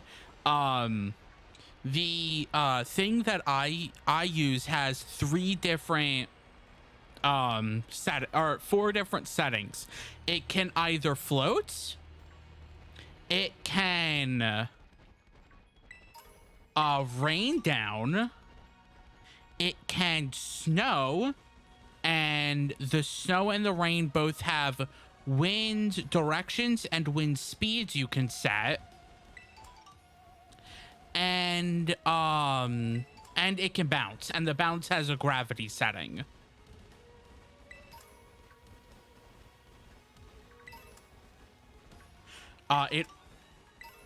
So like I think Satan just set ours up and was basically like, here's the link, add it to your thing, and I'm like, okay. So I don't know what settings the Aces stream one has, but wow, this one has a lot of different things. So that's what I've been using is bounce, and it has a like its default is 10 for gravity, which is like there's not a lot of bounce to it, so I set it to 3. And wow, does 3 have a lot of bounce.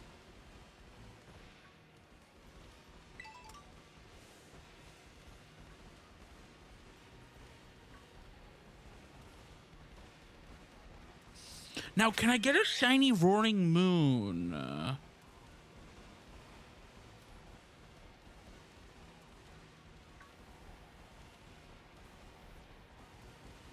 Or Sableye, or another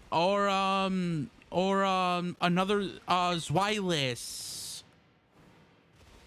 A Sneasel would be great because like I'm gonna need to get a shiny Weevil.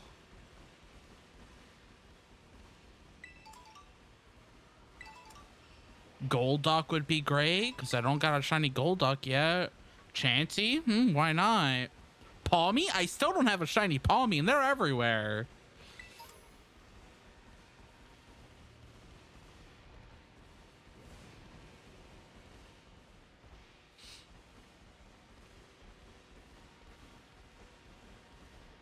Lycanroc would be fun. Also, let me save after... Okay, let me save, and then let me...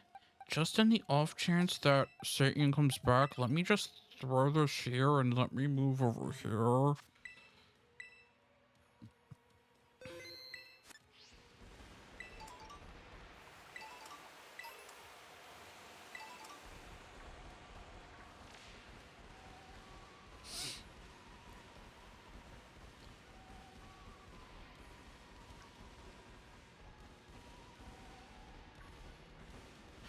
But just imagine me messaging Satan later. So I got 3 shiny Screamtails in 2 hours. I have no joke run through that area 100 times.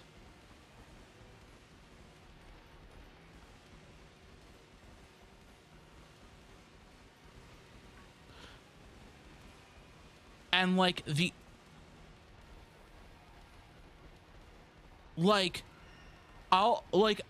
what I've been doing is like there's been a few days at work where like nothing's happening. I'm distracting myself. I don't want to work on the big projects we want to work on. Like all my tickets are done and I'm just kind of relaxed for a little bit. And so like I'll throw a Pokemon and I'll just run through that area a couple, like 5-7 times. Just keep going up and down and up and down and up and down. Nothing. I'd get nothing. The only time I've gotten some things was during the last Aces stream where I got the Dunsparce. And today. Magic, because we were talking about earlier, do you have the shiny charm yet? Because we were talking about it earlier and I found out, I was just finding out like how close people were getting, like people were to it if they had it or stuff. Do you have the shiny charm yet? And if you don't, how close are you to it?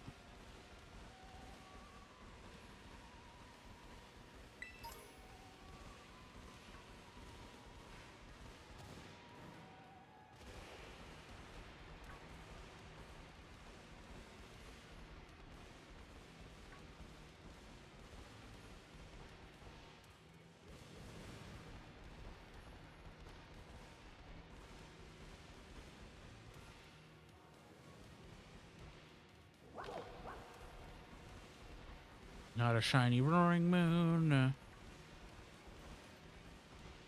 I forget, what does a shining Roaring Moon look like? Roaring Moon. Oh, I was saying, do you have the shiny charm yet? And if not, how close are you? Sorry, I had to feed a screaming cat. No, you're fine. I get that.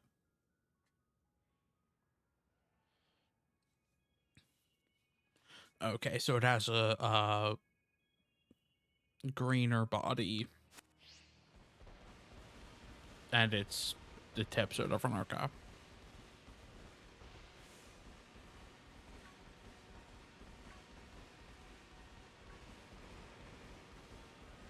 Shiny charm, does magic have a shiny charm?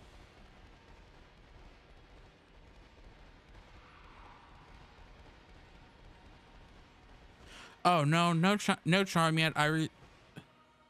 I restarted my game to play. Wow, you started from the beginning again? Oh my gosh, I don't think I have the guts to do that anymore. I used to do that when I was like a kid. Like I restarted my files quite a few times on like the GBA or Game Boy and GBA games. I don't think I have the guts to do that anymore. Not until like Pokemon Home comes out and I have a way to like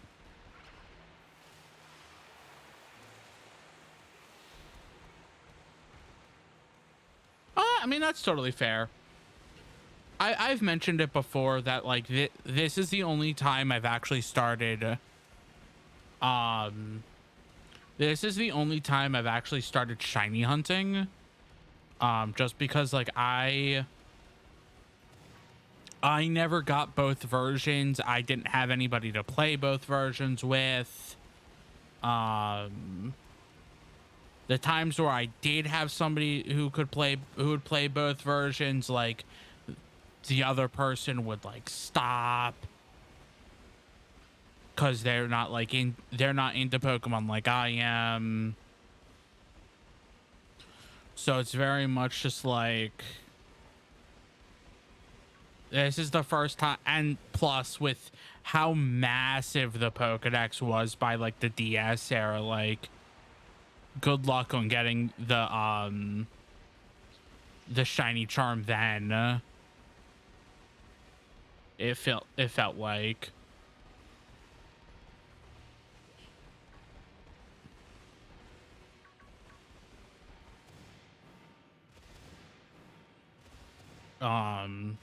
so yeah, this is merely my first time where it's like, okay, I've completed the Pokedex. I have proof that I've completed the Pokedex, and now I can like do whatever, because all the rest of the time I'm like, oh man, I need this Pokemon to complete it. I need this Pokemon. Oh, I would need to randomly find this Pokemon. I would need to trade for this Pokemon. It's a mess.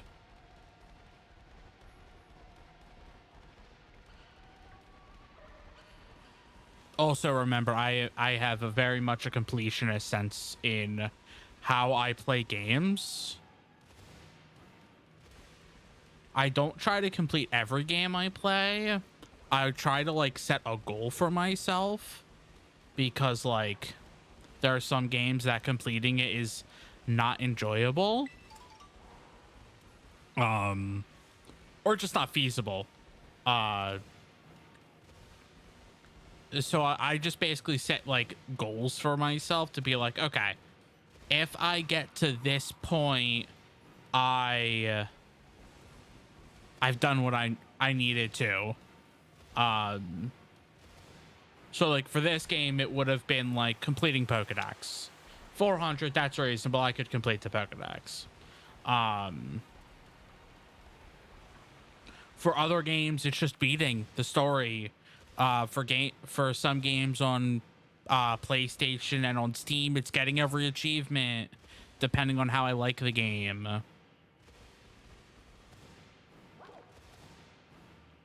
Which, I mean, generally getting all the achievements will get you through like 99 to 100% of the content.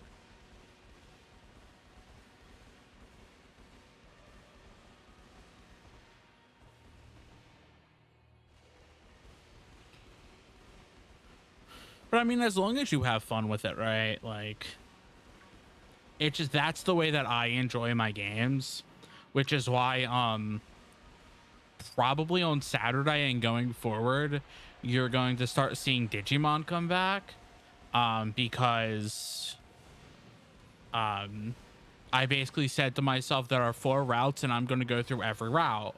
And because I streamed one of the routes, I don't want to do the other ones off stream. Just because, like, I kind of want to I want to record that. I want to experience that, like, live with y'all. And with y'all being whoever wants to show up. I'm not forcing people to show up to watch me play Digimon. And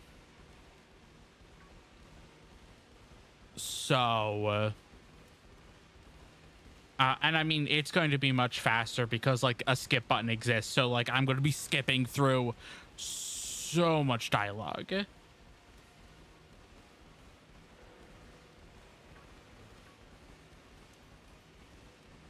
Like, the first 8 chapters will go by, like, in a stream or 2. It's going to be great. Okay.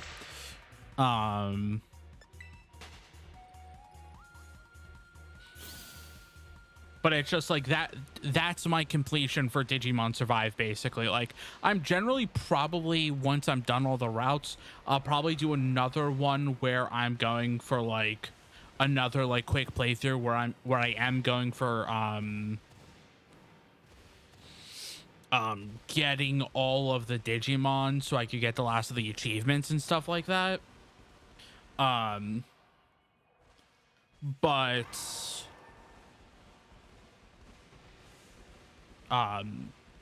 really, for me, like, my sense of completing it is, have I done all 4 routes? And then there's going to be, like, Live Alive, where for me, me being done with Live Alive is just beating the game. So just going through each of the time periods and getting the true ending of that game, however you get that. I'm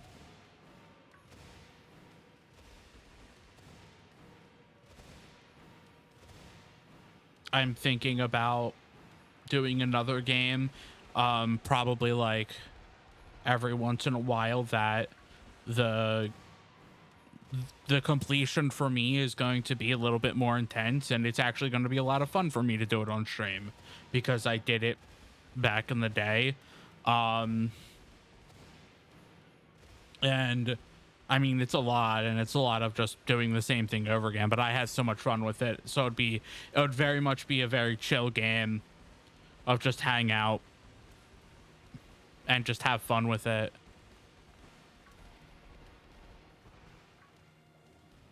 Okay, it's not a shiny.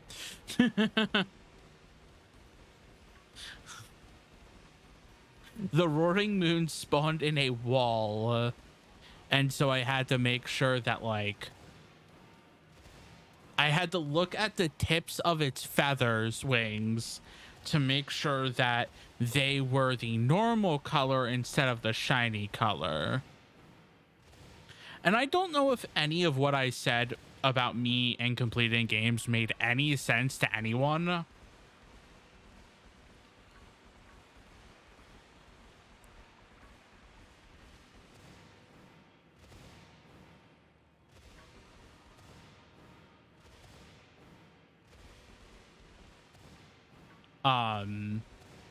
Like, I feel like there are times where I play games so much differently than other people because I will do things to, like,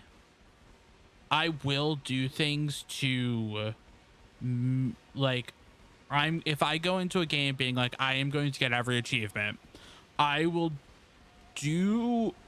plan things out, not really say plan things, but I will do my best to minimize the amount of playthroughs I have to do if it requires multiple playthroughs, which is where my quote unquote Kingdom Hearts stupid mode started out, because in Kingdom Hearts 1 there are 3 achievements. One of them is beating the game without using any continues, which is easy. You just don't press the continue button if you die. and you just load your game from the last save point. Like, super easy. It's really not much of anything. One is beating the game without changing any of the equipment, which is not hard, but it's not fun. It is hard in the sense of bosses are artificially difficult because you're not getting any of the boosts. You're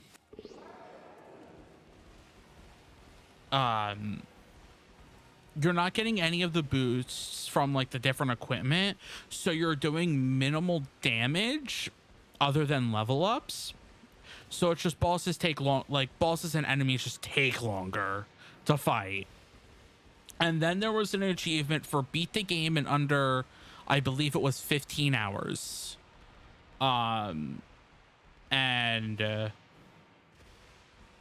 Like, so I grabbed a guide to like make sure that like, okay, well, what are the achievements?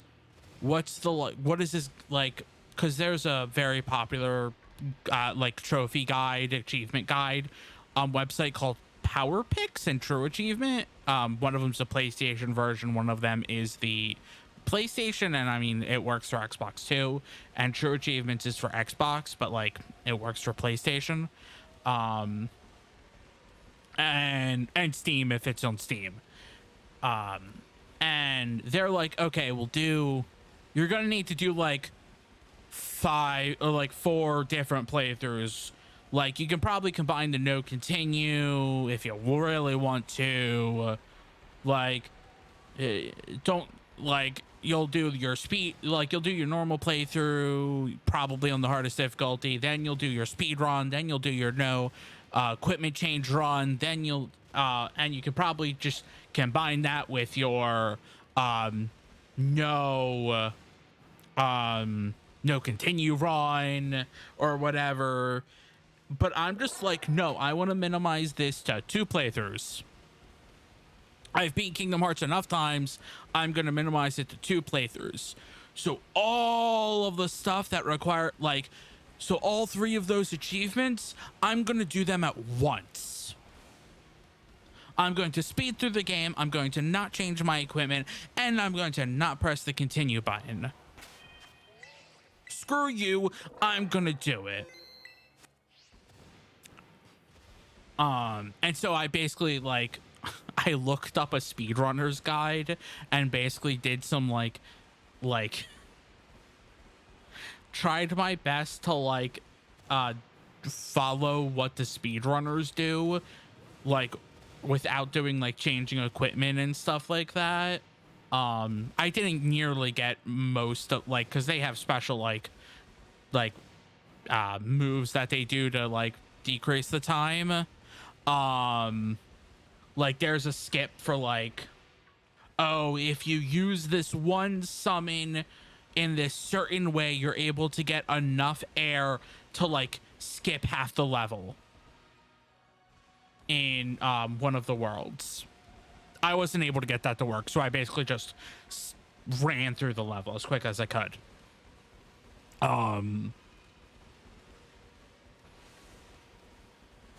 And I think I got it in at like 13 and a half hours or somewhere around there. And here I am with over 600 hours in Breath of the Wild, despite only having finished the game once, because I just like experiencing the story again. So I keep restarting it. I mean, there are games that I have restarted just for, like, I've played through again just so I can experience the story.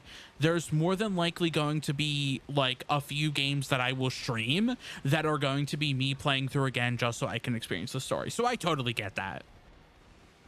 I don't always go in with, like, crazy. There are times where I'm just like, I'm just going to play this game just to play this game. The commitment, the stubbornness. Oh yeah. And that's where I'm like, I am very interested in trying to do that again. To see if I'm able to do the, at least the, like, if I'm able to do the, all 3 of them um one more time on stream. There's so many games I wish I could just erase my memory of and experience the story again for the first time. There are so many games.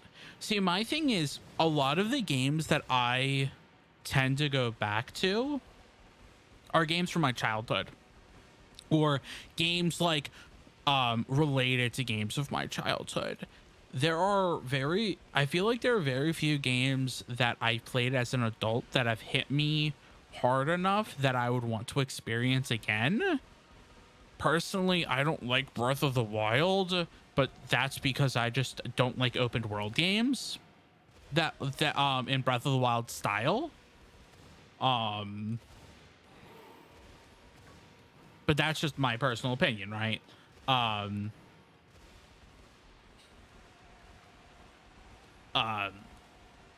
But like Earthbound is a game that I go back to every few years to replay. I mean, I've played Kingdom Hearts how many times? I've like the Final Fantasy series. There are some games, the Final Fantasy series, like Final Fantasy X specifically, I have gone back to and played so many times. It's kind of ridiculous how many times I've replayed Final Fantasy X. And I already have a plan to play through it again, because I'm recording videos for the entire Final Fantasy series. And so at some point I'm going to be playing through Final Fantasy X again. I'm probably not going, like, if I'm going to be as intense for that one, that I would probably like play through it and then like do streams of it where I'm like finishing up like all the side stuff that requires you to like do some really intense stuff. But like I think the most recent game that had a story that really hit me I would play again was Stray.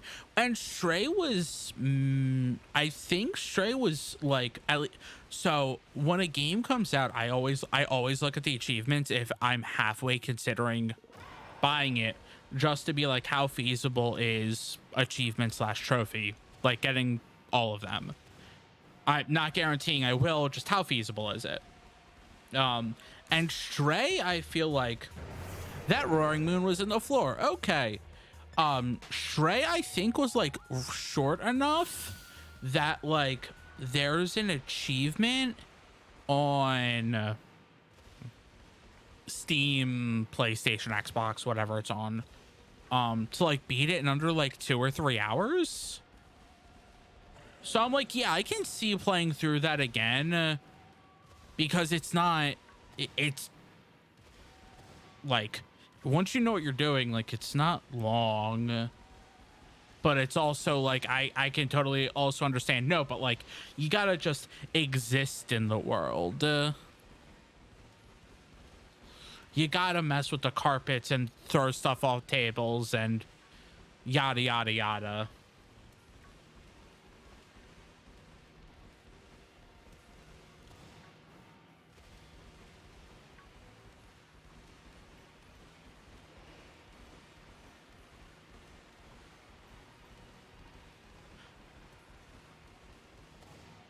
But like, just as a point of reference, so the Persona 3 just came out on Steam. Spiritfarers is also one of the games. Spiritfarers is a game that I need to get back to, but the amount that needs to be, and I want to actually complete it, but the amount that needs to be done to get all the achievements in it is way too much at times and way too specific, that I'm just like, this is so daunting. I can't think about this. And I know that I need to just like not complete it, but it's just like, oh, this is a lot of game. I have watched somebody I've watched someone play through a majority of Spiritfarer. I think they had like on YouTube, I think they had like 4 or 5 episodes near the end that I didn't watch just because I forgot to go back and watch them. But like I really enjoy Spiritfarer's world and most of the characters, most of them, because some of them I don't enjoy.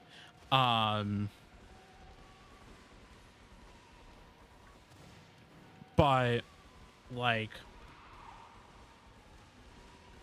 there who don't you enjoy? I mean, I know that each of them have the meanings of why they're like that, but like there's that hummingbird and the ox who are just like a dick to everybody. Isn't there like a teacher or somebody who's just like really mean to you?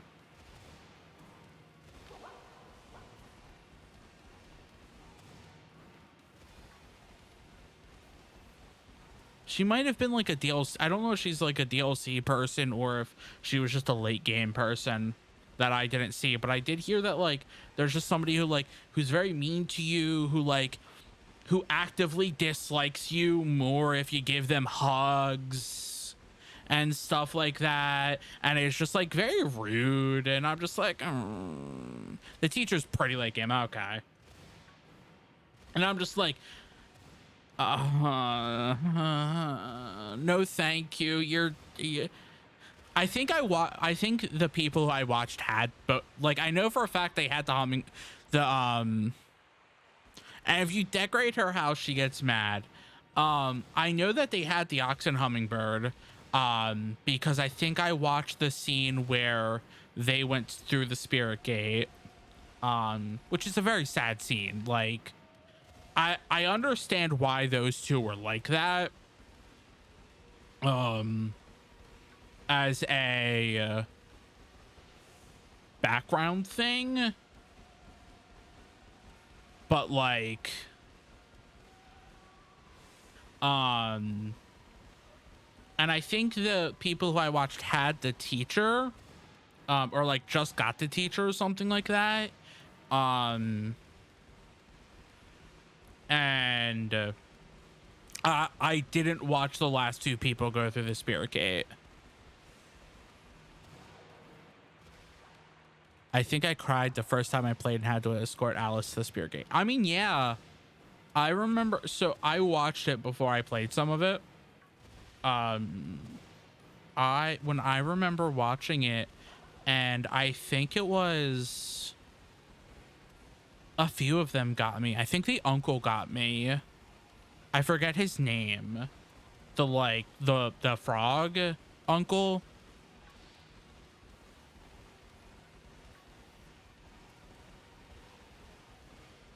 That got me for a very like in a different way than Alice is the thing.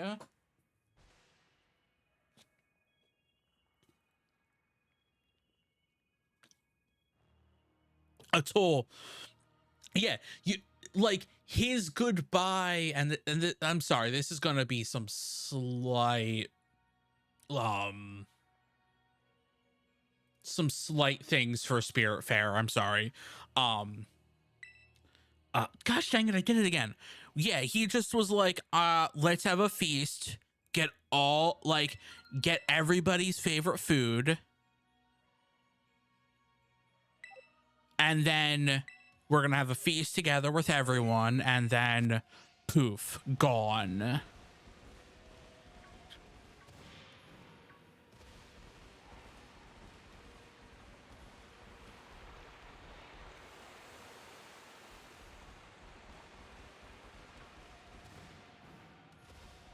Which that one's just like, that one kind of hit me because it's just like oh, that was his way to say goodbye to everyone, being like, oh, let's just get everyone together, let's just have one really good final time, and this is my way of saying goodbye. And just like, yeah, because of the requirements, he's one of the longest staying people. Yeah. But it also makes sense because he's one of the longest staying people. In terms of like you could imagine he's also one of the people who gets to know everybody the best, which is why it's like, yeah, he's been around since, like, he's like number what, like 2 or 3 you get, and he knew Alice, and he got to know Alice really well, and he got to know that everybody who's come on the boat, everyone who's gone on the boat before him, and then to just be like, yeah, let's just get everybody together, and before I go, let's just have one final time just together as a group. And then it's just like, wait, where is he? Oh, crap. Which is very different from like all the other people, because it feels like there's some people who very much just like, because Atul was also one of the people who would like, he would very eagerly like go out and start playing an instrument just for fun. Like, and was very much just like a life of the party person, it felt like.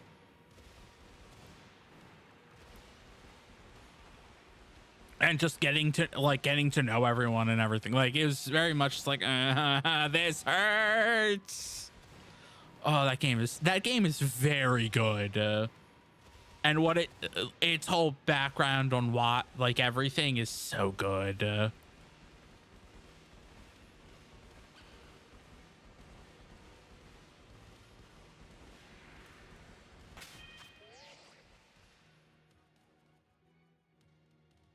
Yes, I do know that. I do know, what's his name? His name's like Ted or something like that.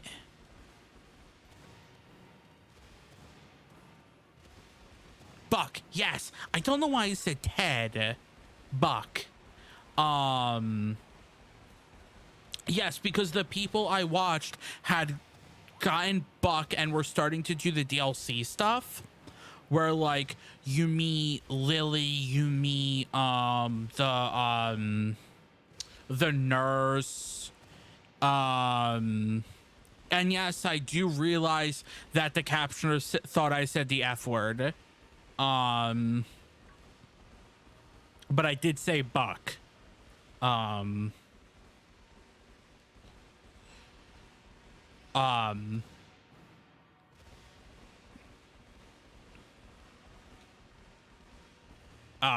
And they were doing some quests, and I did actually see people mention like, yeah, Buck doesn't go anywhere. He's kind of your like, he stays with you and just gives you random quests to like, if you want to just keep existing in the world. And I know, just listening in only and hearing that out of nowhere was very funny. I mean, that's fair. I just like, I said Buck, and then like I started speaking, and then I looked at the captioner, and it was just like F star star star, and I'm just like, oh, you stupid captioner. This is what I get for like talking pretty quickly and my words slurring together somewhat. So it will sometimes think I'm saying a completely different word than I am saying.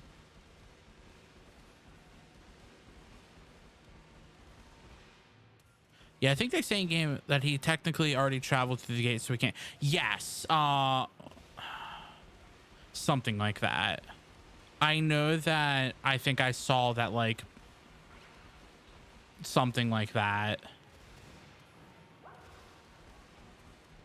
It's a very good game. I do highly recommend it for anybody who might be listening who hasn't played it. there is some really, really good moments in that game that will plug at your heartstrings. If you're somebody who cries like I am very easily, the game will hit you hard multiple times. Oh yeah, the music's very good. Do I have the soundtrack to Spiritfarer? Hold on.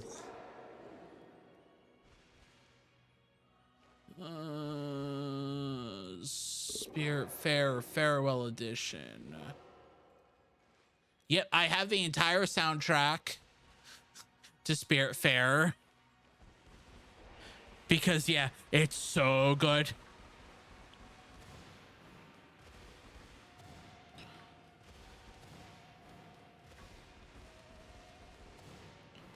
Oh, magic. Because we're in Area Zero. Did you ever look up that, like, Paldean Whooper Family Area Zero video that I talked about the other day?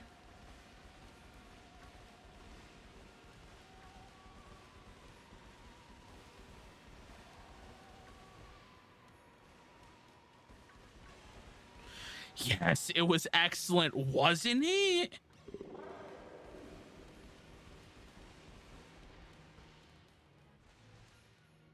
Oh, what did this Discord say?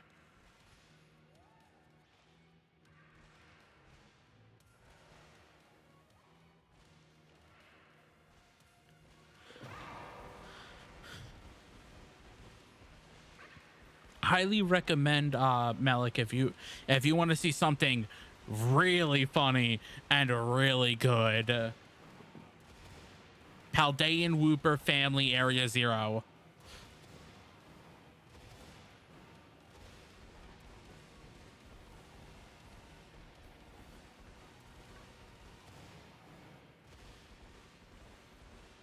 We're not going to get a shiny in here.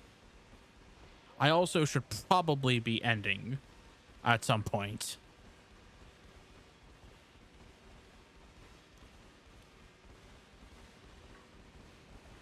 Oh my lord.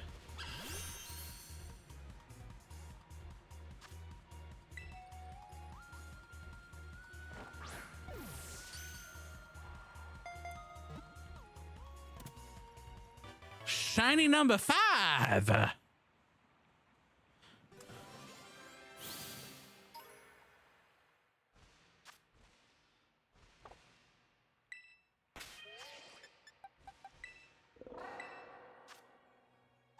OMG, she red.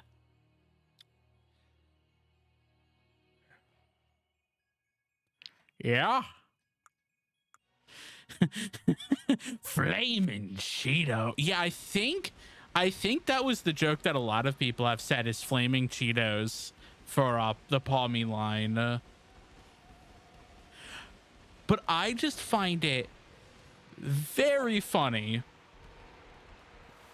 What did I say about like 5 seconds ago?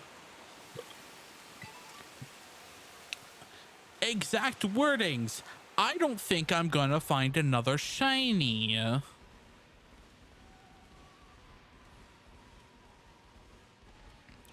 Game.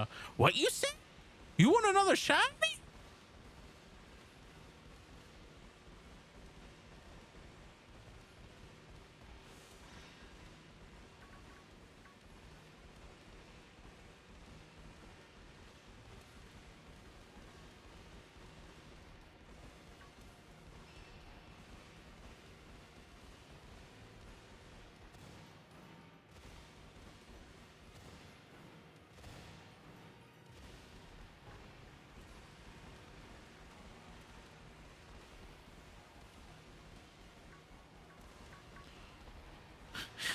The Area Zero music really is.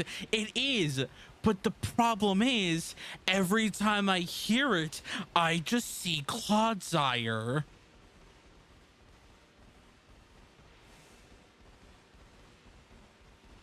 I just see Clodsire, like in the opening bits where it's like, oh, I just see Clodsire opening its mouth. As you should. Cloud's eyes should never be far from your mind. No, Pokemon games are honestly one of the most like, there are a few.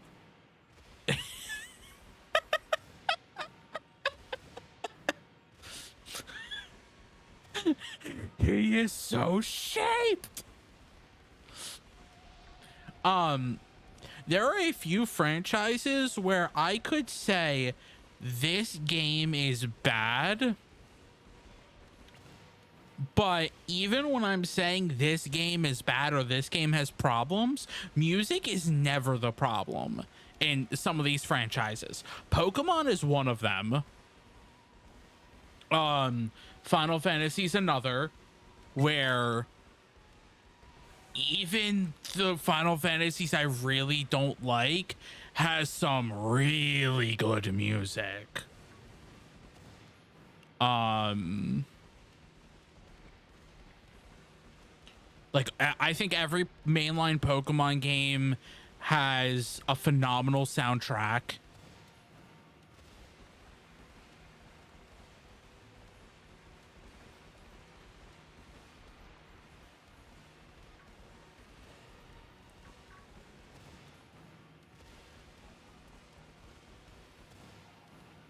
Like, there's been a few days where like I've just put like YouTubed like Pokemon Scarlet, like, let's see if there's an extended edition of this song, and like somebody's put up like a 30-minute playlist. Let me save it after I got that paw me. A 30-minute version of like, I don't know, like versus trainer or something like that, and it's just like, oh yeah, you just turn it on and you just exist with it. One of my favorite soundtracks, I've had I don't remember Penny's theme, so I'm gonna have to put that up. So one of my favorite soundtracks of Pokemon is Heart Gold and Soul Silver. So I actually have I bought the soundtrack on iTunes, and I actually need to see if I have the MP3 versions of it. So Roaring Moon has a green body and has like greenish yellow tips on the wings. So instead of the blue that like on the tips of the wings, it's going to be like a green or yellow from the picture. The red on the wings is the same.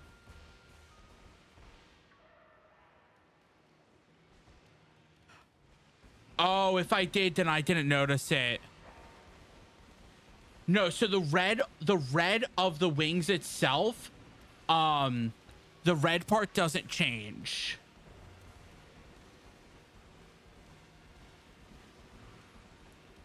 So the way that you tell is the body is not blue. The head spikes have a little bit of a yellow. Let me actually link this. If you want to look at it in chat, let me look up Roaring Moon shiny.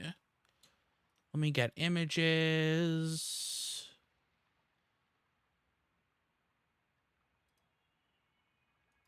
Let me do open image, a new tab.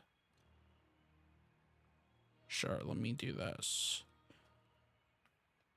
That should take you just to the image itself.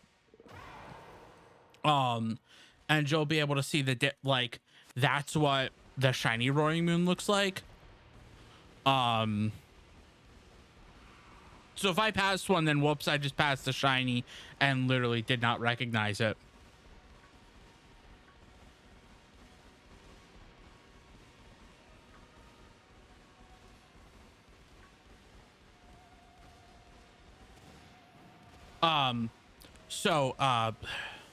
So the Heart Gold and Soul Silver soundtracks. What? So I have the. Yeah, feel free. Tell me if I missed the shiny. I'm actually interested. So I bought the Heart Gold and Soul Silver soundtrack on iTunes back in the day. And one of the interesting things, I don't know if you know this, Heart Gold and Soul Silver has an item that you can get. I forget the requirements for said item.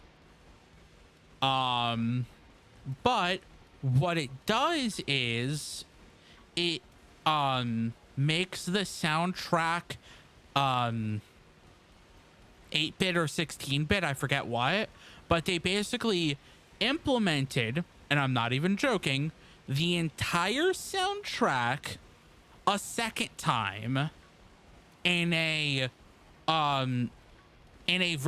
version that is equivalent-ish to the Game Boy version.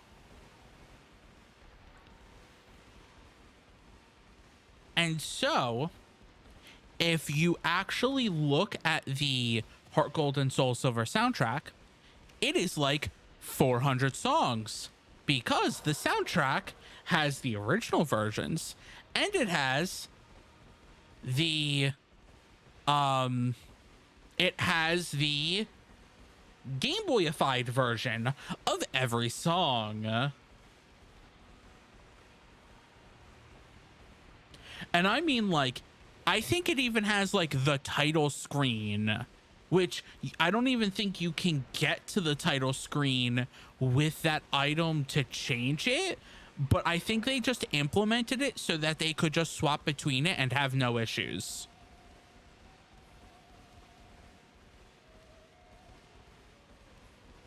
I could be wrong there. Let me actually see if I have the files still, because I'm usually pretty good about having those files. Music, iTunes, media, music.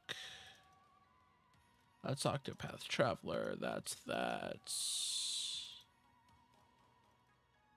No, I don't have that.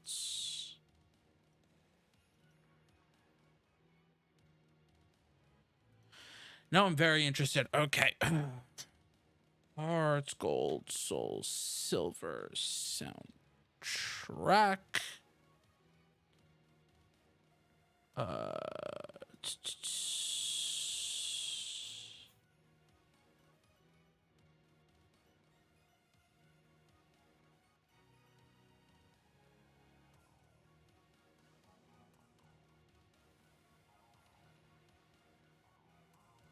Yeah, tracks 172 and 173 cannot be heard during the game's opening or title screen since the GB sounds does not work until it's activated during gameplay.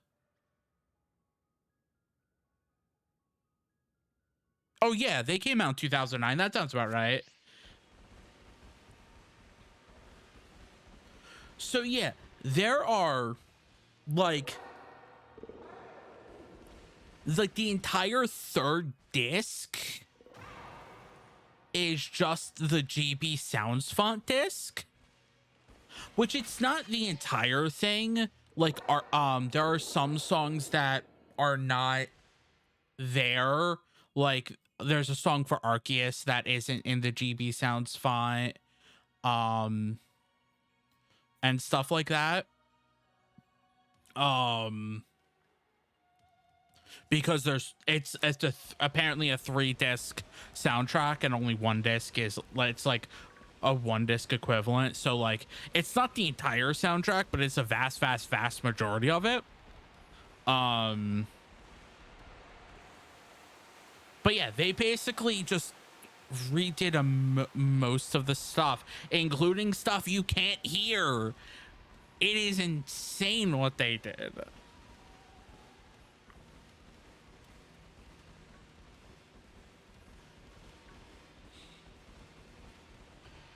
Well, just imagine the original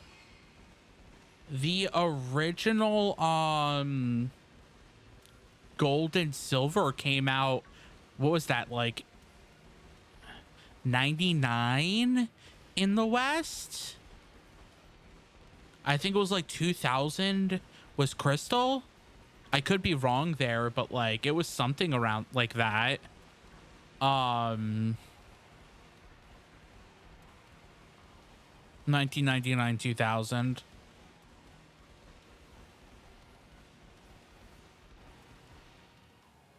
I wasn't conscious for those. Oh man. I've played Crystal so many times. I think I still own my copy of Crystal from when I was a kid. I think I might still own my copy of Silver too. But like Crystal is such a I remember playing through Crystal so many times. I remember going to see the Pokemon movie. I think I saw Pokemon movie 1 and 2 in theaters. Mewtwo and Pokemon 2000, I believe I saw in theaters too.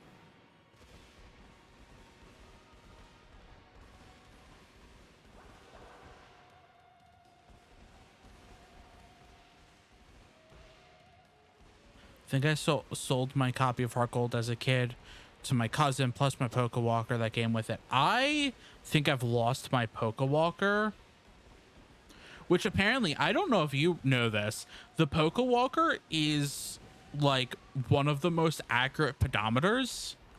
Like, especially of its time, it was like one of the most accurate pedometers of its time.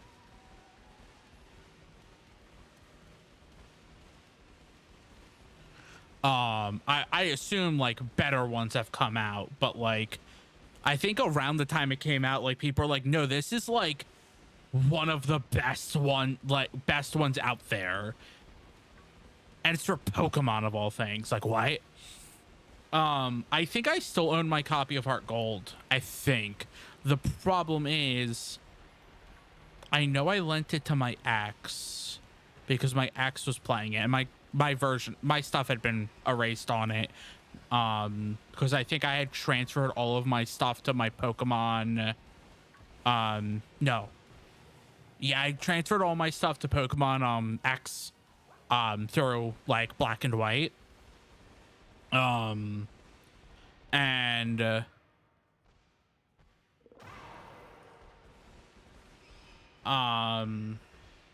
I let my ex borrow it, and I think I got it back from my ex. But I think if I did, her save file was on it. I think my parents liked that me and my brother had a afternoon walk routine with our Pokewalkers. That is amazing.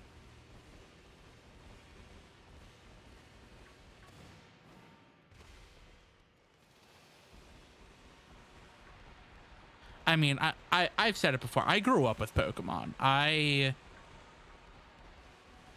played Pokemon. I was probably a little bit more conscious. Like I have more memories after Crystal came out, but like I did play Red and Blue before like Gold and Silver came out. I played a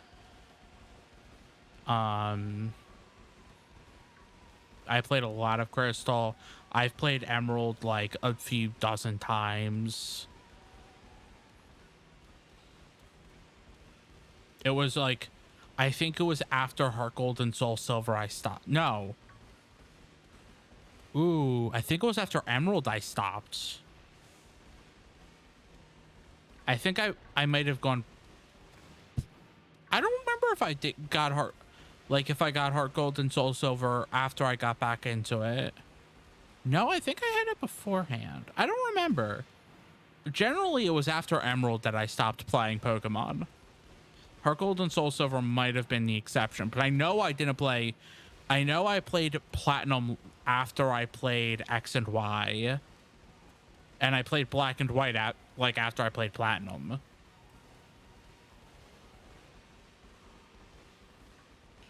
I think Fire Red was my first game. First I can remember. Fire Red, that was a good one. I have a distinct memory of trying to get Moltres in Fire Red, and I went through all my Ultra Balls. I went through all my Great Balls, and I went through. I was on my last Pokeball when Moltres got caught. It was like the most scream-inducing moment that I had.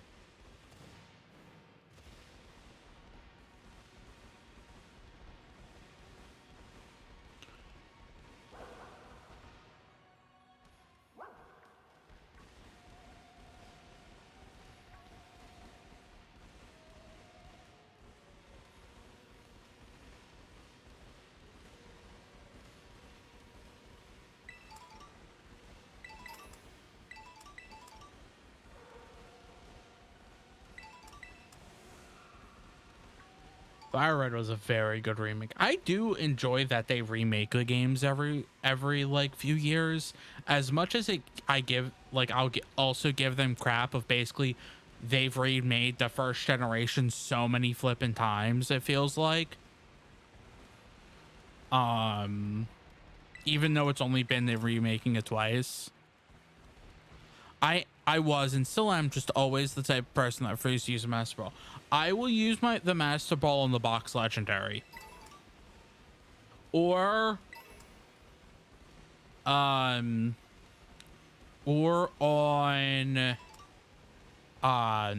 if the box legendary is like basically a guaranteed catch, I will use it on whatever secret legendary. So like I would use the Master Ball on Mewtwo. I would like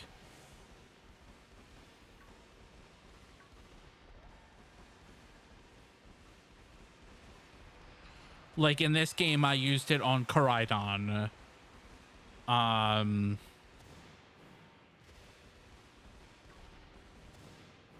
don't know what I used the Master Ball for in Sword and Shield.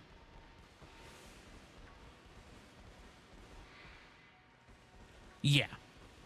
Well, Bastion answers, yeah, I used it on the second Koraidon because I'm like, I don't want to deal with this fight. I just want to complete the Pokedex. I don't care about my Master Ball.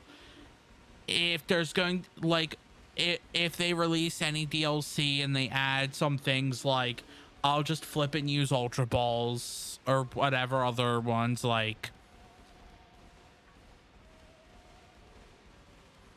I literally caught the Koraidon with the Master Ball and have never taken it out of the box.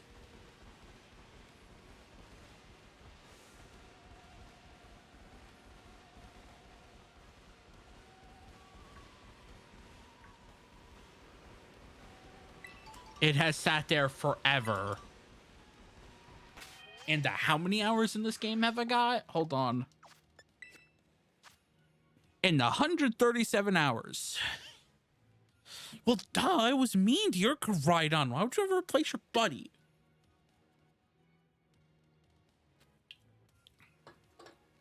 That there is some terrifying stats.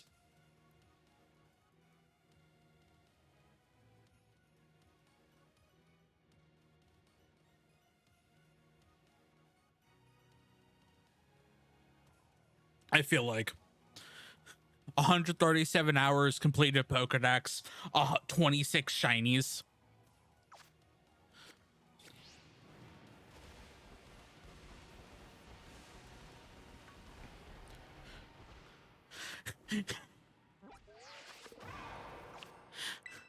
Terrifying stats paired with eyes staring into your soul. You will. Whoa, whoa, whoa, whoa, whoa, whoa. Where the flip? Hold up. Where the flip did you find Blast Burn, Frenzy Plant, and Hydro Cannon? Hold up.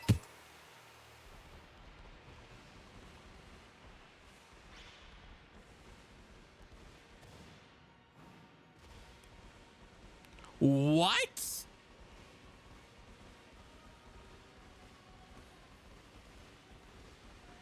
Is this in Area Zero? Is this in the overworld? What?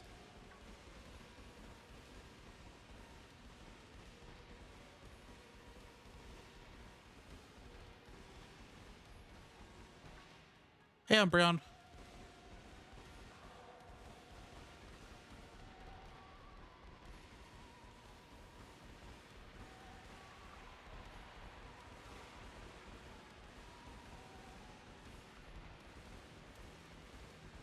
See, I did learn about, actually, I want to show something off that I learned about today.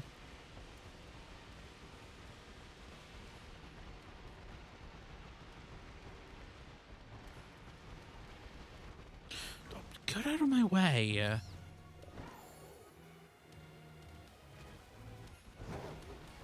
It's going to take a bit of running, so, because I basically have to get all the way up to the first research station.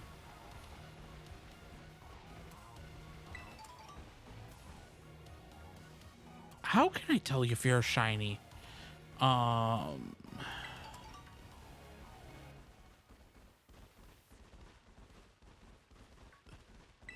There is some really interesting, like, exploring in Area Zero.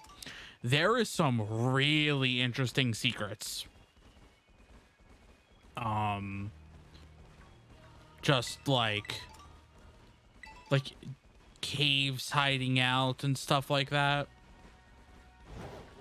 where it's like, oh my gosh, like, finding this, like, how?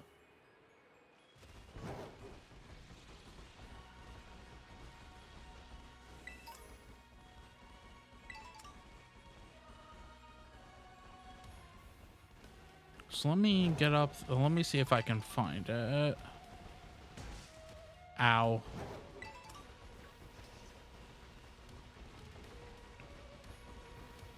I am very interested in where you, like, where that was found. You're there? Really? Because I didn't even know they were in those moves were in the game. I forgot about those moves.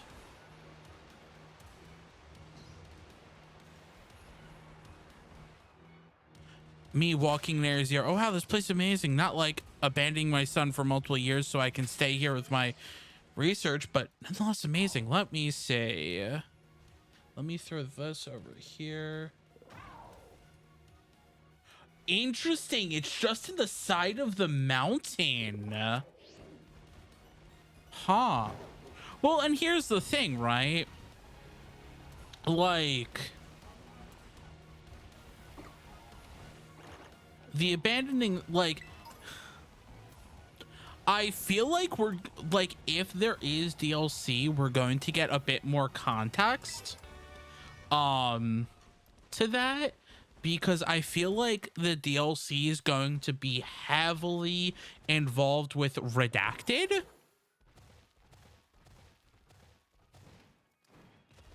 Which, I mean, that's the theory right now, right? Is that, like, the DLC is going to be about redacted.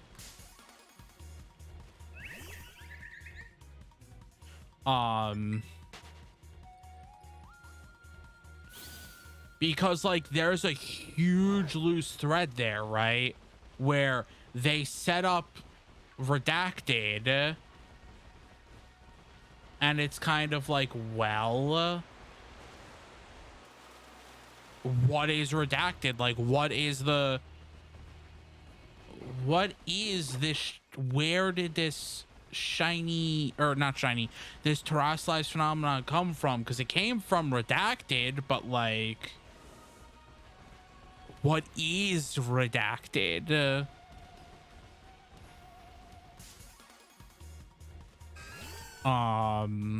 If we get DLC, I want more teacher interactions. That would be interesting. So we go down here. I think I passed it, because it's by the first research station, which I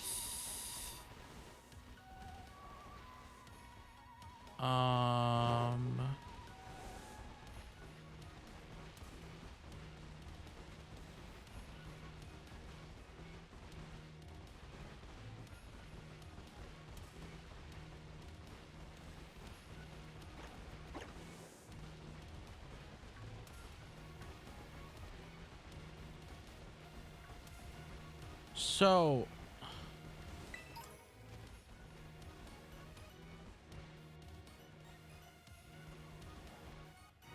wait, every conversation with Ray 4 raises my suspicions about her and also my love for my art teacher Dragon Grandpa. Which one's that? You can tell I never went back to class. Which one's that? No, reports. I know the art teacher. The art teacher's like the Elite Four dude. I know that. Oh, the history teacher. Oh, the class I never went to.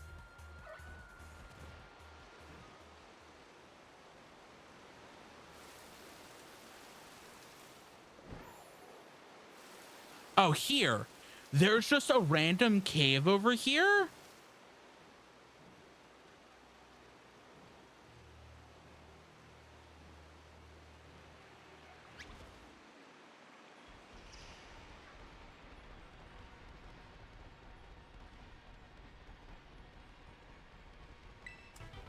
South Rock, Calcium, Polka Doll, Full Heal. Oh, hey, Umbreon.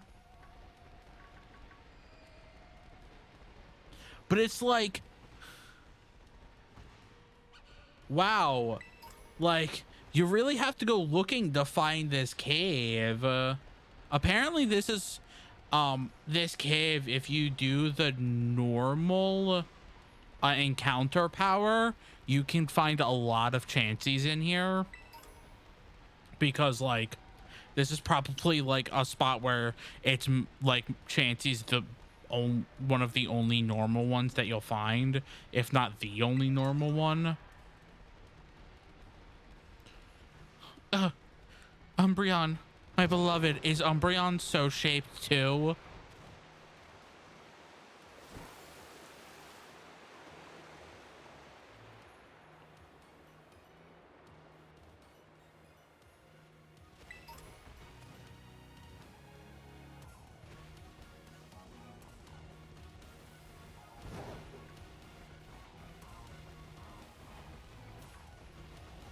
Umbreon is quite shaped, but not to the same extent as Clodsire. I don't think there's many Pokemon that are going to be shaped like Clodsire, though.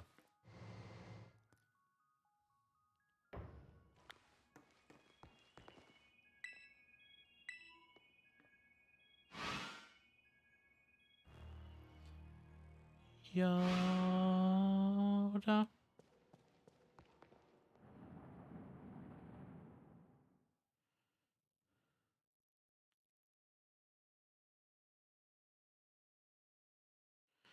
Actually, one thing I do want to show off before I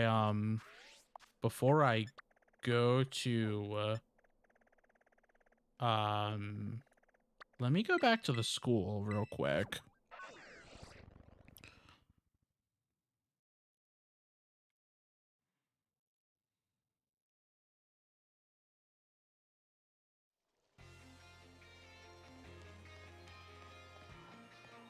Because I do want to show something that I don't know if just people haven't, like, I know people have mentioned it in chat before, but I don't know if they know to the extent. So people know that if you go over here, you can actually see the Scarlet book / the Violet book. But the Scarlet book's different. No, not that one. Not that one. And that if you go to the an imagined Pokemon, it shows what looks like is, for Scarlet, is a Paradox version of Suicune.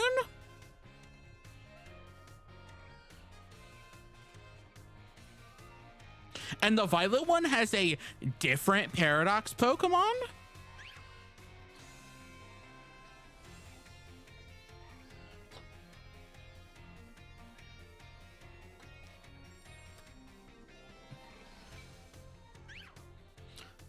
A drawing of a fantastical Pokemon as envisioned by our sketch artist. The size and ferocity of the strange Pokemon that dwell in Area Zero's lower reaches tickled the artist's imagination, prompting the sketch of what other species that inhabit these steppes might look like. I think that one looks like a mix of all three of that. Yes, there is a bit of Entei and a bit of Raikou in there. Raikou or Entei is very much in the reins, or in the, like, not the reins, the mane, because Suicune has a mane that kind of floats, while Entei kind of has like it is a mixture of all three in this, like, kind of like how Iron Valiant is a mixture of Gallade and Gardevoir, but it very much, like, the base of it, like, feels very much more of a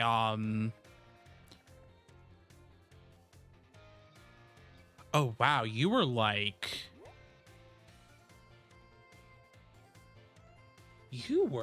wow, where?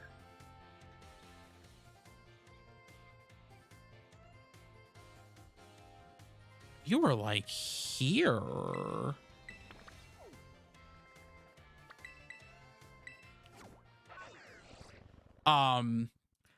I think that the violet one has a base of Virizion, but it probably also has a version of it. It probably also is very much just that trio. Like, has some aspects of the other two.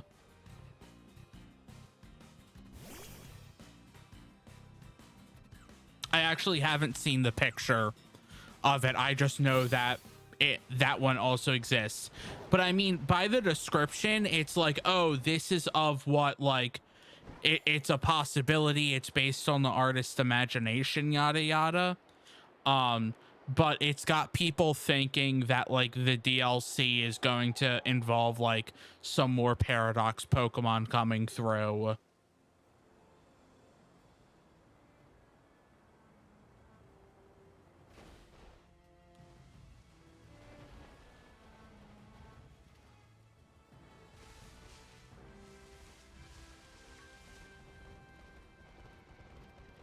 Oh my lord. Hydro Cannon, Blast Burn, Frenzy Plant.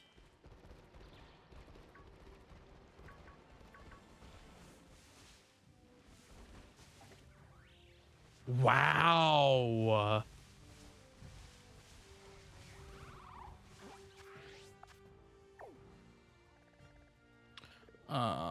Gengar, Bronzong.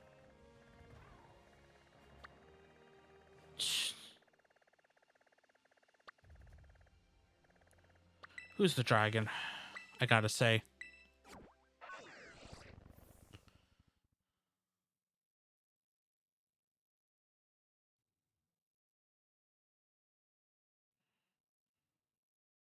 Who's the dragon and can Patchouli murder it?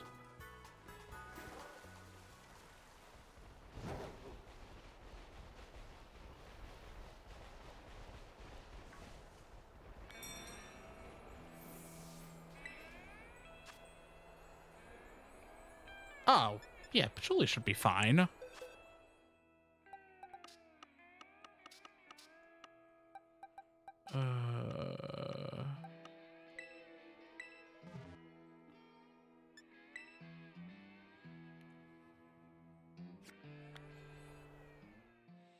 Get ready, Magic. You're about to destroy a Mimikyu.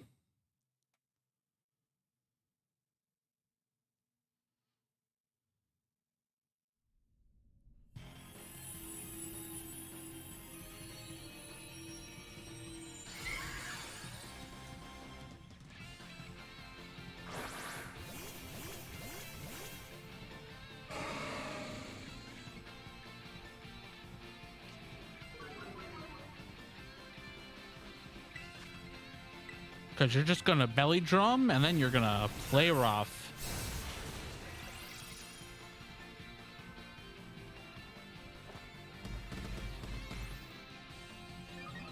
Which, as long as you survive this next hit, you're fine.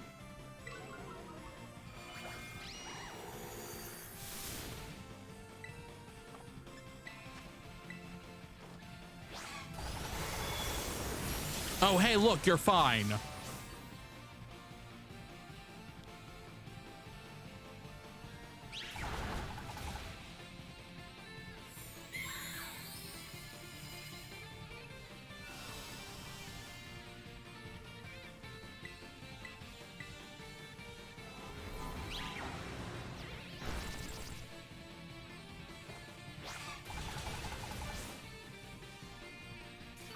It literally had to refill its own health to have, like, the energy.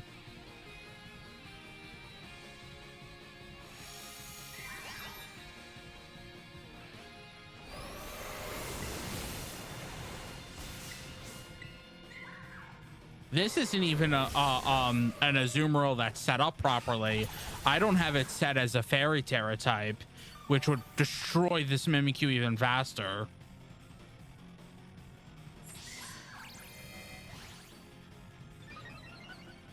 But let's just terrestrialize anyway.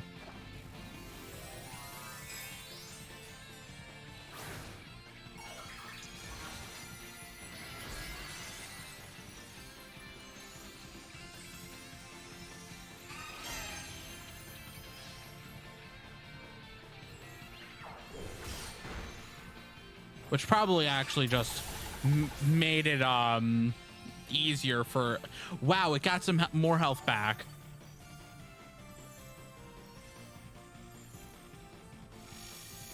This Mimikyu just refuses to die.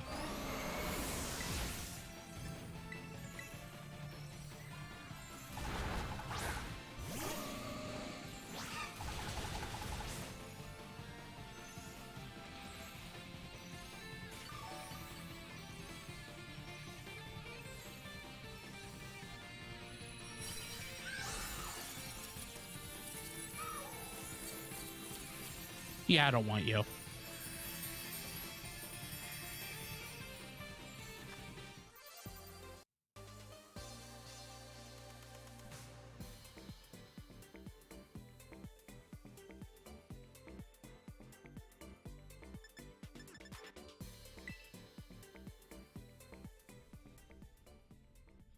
And that's because Azumarill is strong. And like it, I think I have it. I should go see if I can actually because I think I had enough. Medali. Let's get that setup going.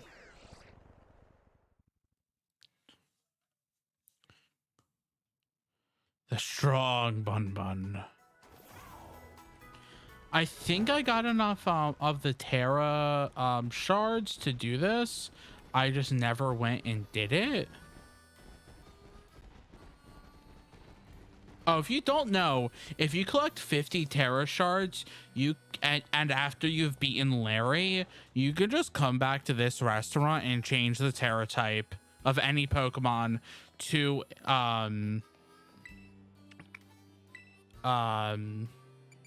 I brought Fairy Terra shards. Patchouli. Yes. And now, boom. Now Patchouli is Fairy Terra type Fairy. And you can do that for any Pokemon. As long as you have 50 shards of a single Terra type. Like I have way more than 50 Dragon, I feel like, because of all the Charizards I slaughtered.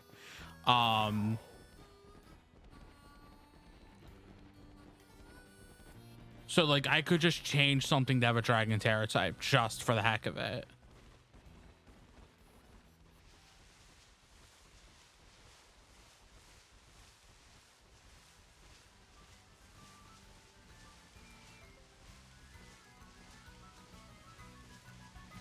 Just didn't know if just showing that off in case people did not know that was a thing.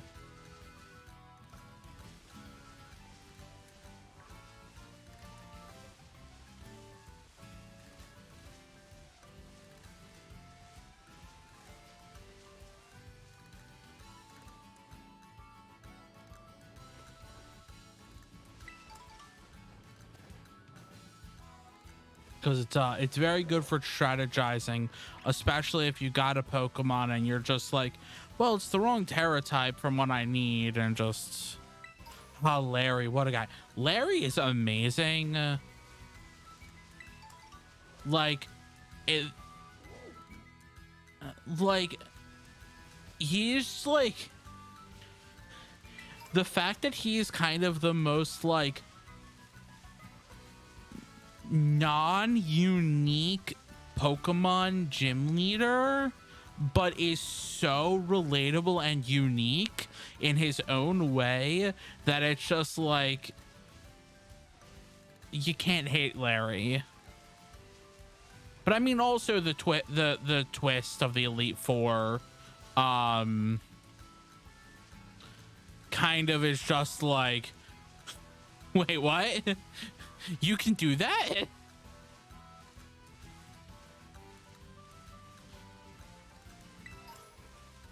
I mean, I guess they've kind of done that before, right? With Wallace in Ruby, Sapphire / Emerald, where is this allowed? Where, if I remember right, Wallace was the 8th gym leader in Ruby Sapphire, but they actually made mentions of Steven isn't the real champion. Steven's just like, he's a champion, but just not like the current one. He's basically holding it, and that's because, is that the correct coloring? It is. Okay. It like, and it's just like, no, Wallace is the actual one.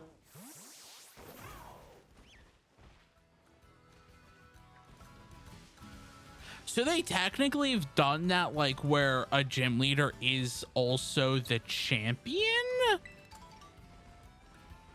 but not the gym leader is a member of the Elite Four. And that was also between 2 different games, that they were gym leader and Elite Four, rather than, Larry, I just beat you a few hours ago. What do you mean you have a stronger team of a different type?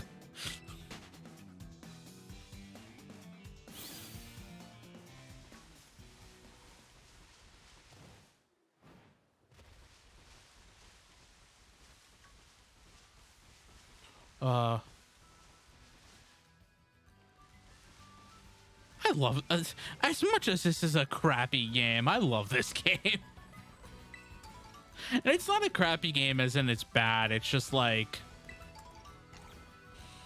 Pokemon in general has its issues.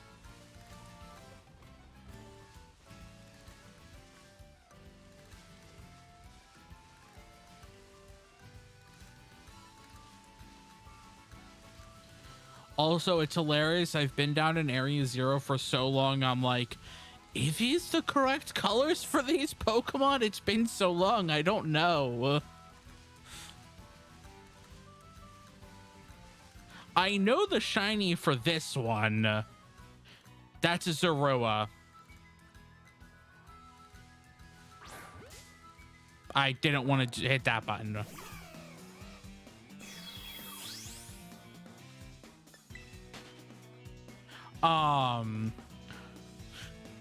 I don't know if any of the koala, I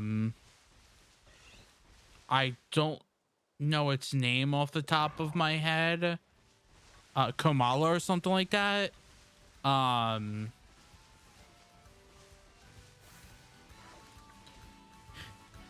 The shiny Kamala, it's just that no, that's the problem, is a shiny Ditto and shiny Zorua do not disguise themselves as shinies.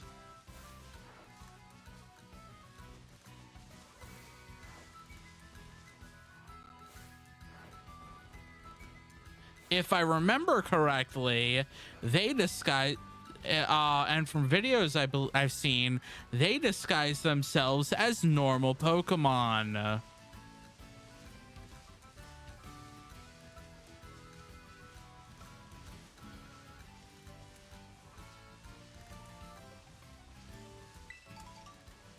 So you kind of have to like, there are ways to, I think, isolate, because there's a thing, yeah, there's a method that people have made called isolated encounters. And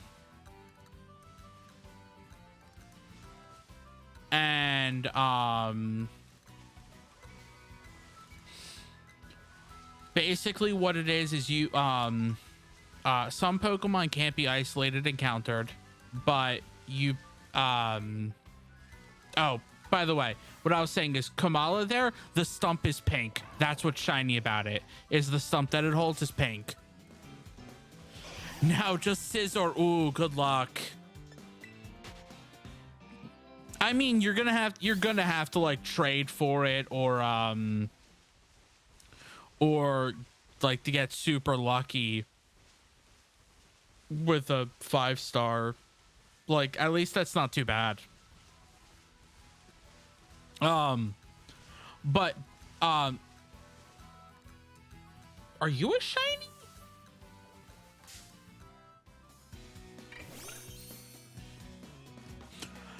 Chat, can I get a quick count? How many is that?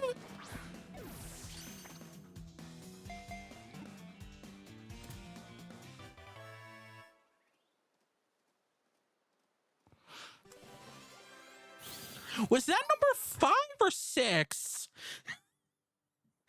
I've been looking for that one.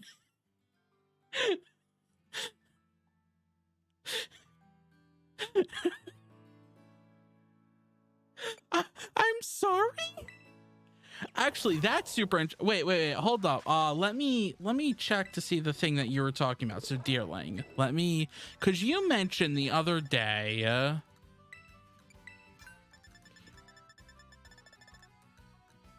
Palmy. Palmy would be the one that you're missing in that list. The Flaming Cheeto. You mentioned so 6 today. Wow. Deerling, have I seen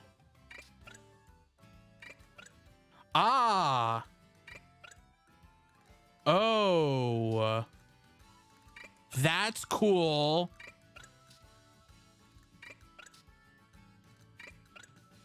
You do get to see it. It's for every form as a shiny.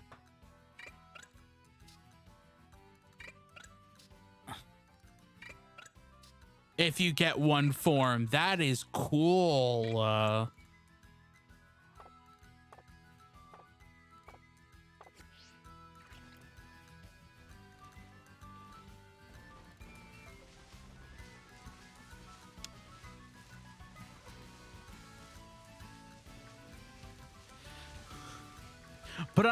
But I haven't found the one shiny I'm actually like, oh, I'm not in the area to find the one shiny that I'm actually looking for. To do that, I would have to go to the mountains, because I'm still trying to get a Frigibax shiny.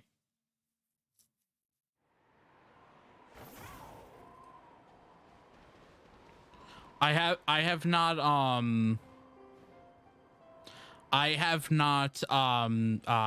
done eggs in a while for Frigibax.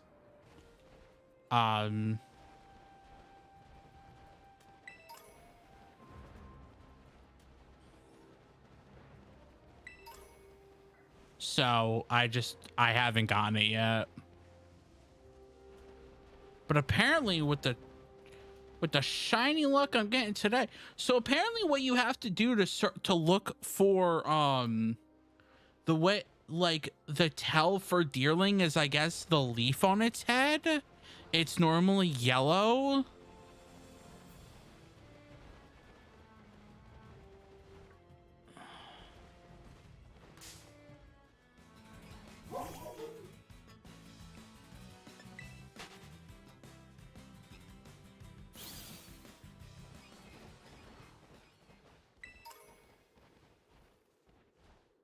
You gotta get close to check. Yeah, that's when I saw it, I'm like, wait, that leaf looks different. I don't know if that's a different form of it because like I don't have all the forms memorized. I'm like, I don't know if that's a different form or if that's a shiny. Well, let me just battle it and check.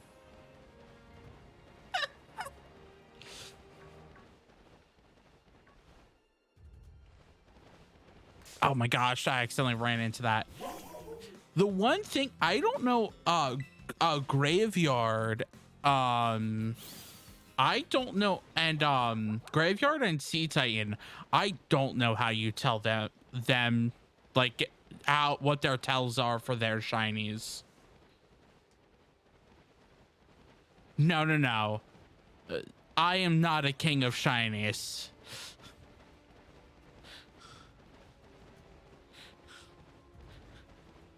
If you ever look up Chi-Chi, who's part of Cloud Cabin with me and Satan, and who's a very, very good friend of Mix, they, oh boy, they get shinies up the wazoo.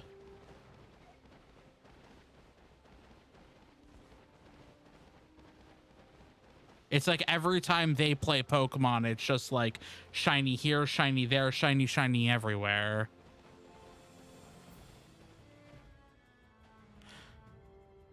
Citata looks different enough, but it can be mistaken for being in the shade. Ah. See, that's my problem with Bergmite, is I feel like Bergmite can be mistaken for the shade.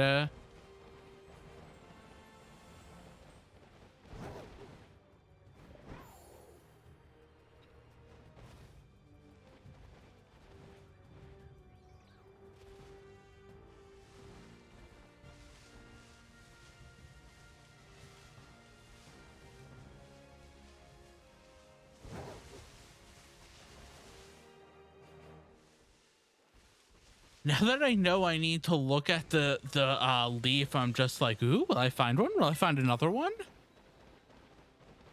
Will I find another one so that I could evolve it?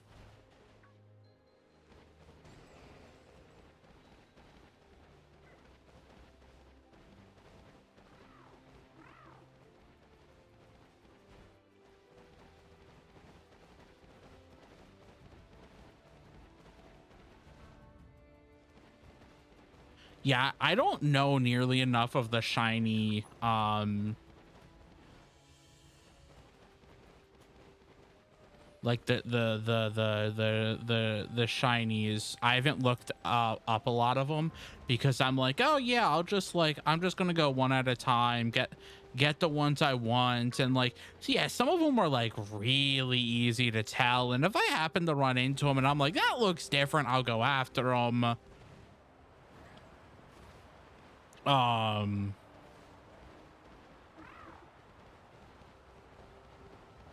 Like Cubchoo was easy to get.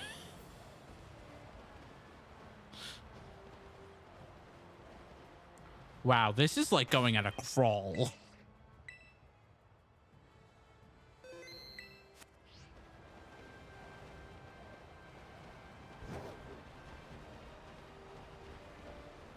Cubchoo, I got 2 of, so I had a second one, so I evolved it into a bear tick.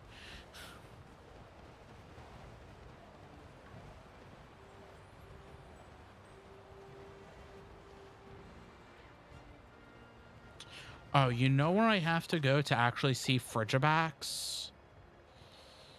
Ooh, where is it? Is it this one?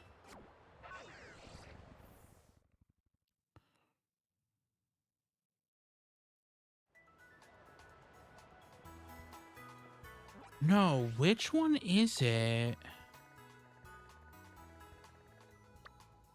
Or is it this?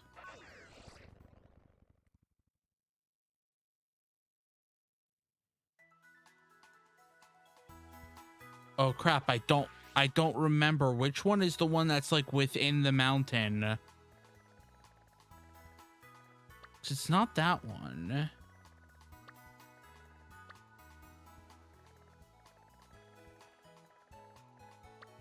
Oh, I think it's this one. It's the passage.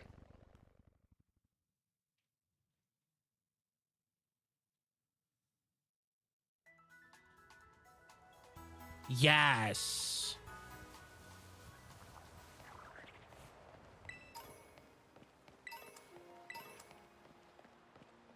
Like, this is basically the spot for Frigibacks.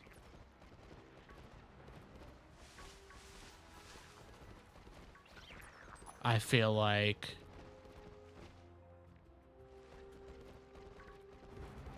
It's been so long since I've been out of Area Zero. If...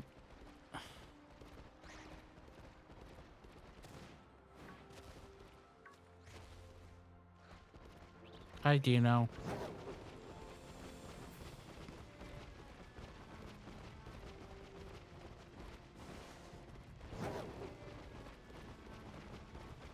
Are no Frigibacks is actually going to spawn? Do you hate me that much?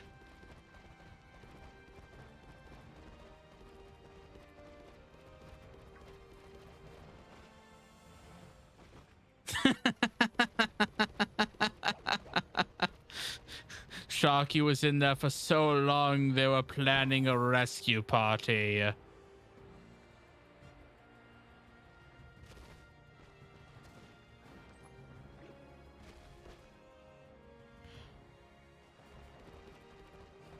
I believe it was here. So I think this is where I found my first Frigibacks.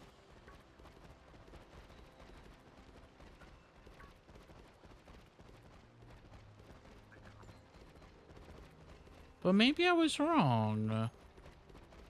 It has been so ever so long.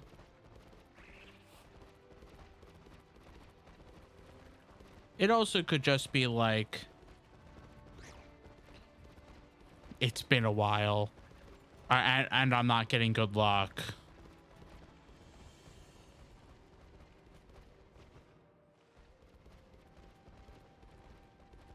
Man, 6 shinies. And Melik swears there was a shiny roaring moon. So, like, if Melik was right, that could have been 7 shinies.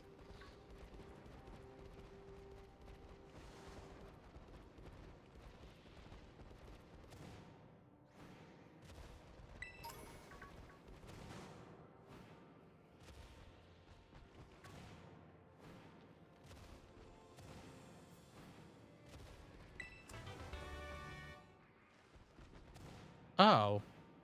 Hey, there's a... Oh, rare candy.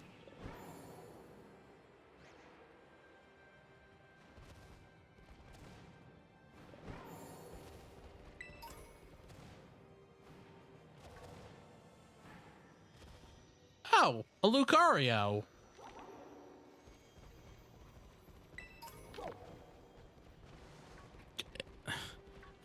"30 seconds until Magic says, oh, Lucario, my beloved."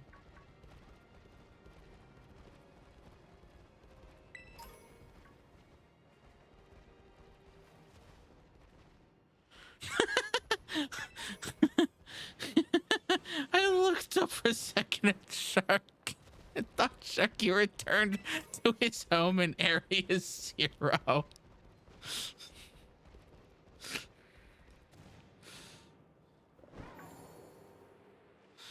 Oh, he's all right. Oh, interesting. I am very interested to see a full list of, like, you going through the Pokedex and being like, here's a list of my beloveds.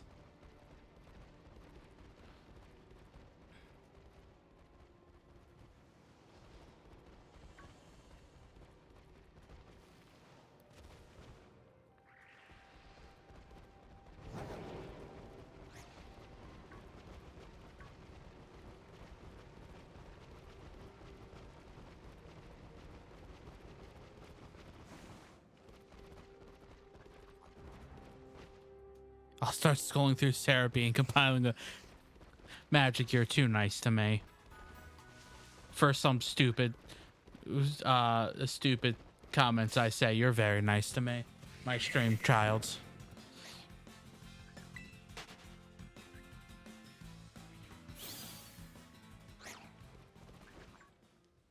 I'm gonna hate getting the shiny of you, Doug Trio and Diglett.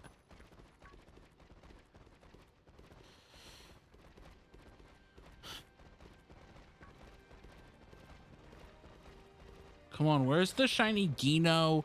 Where's the second shiny Dunsparce?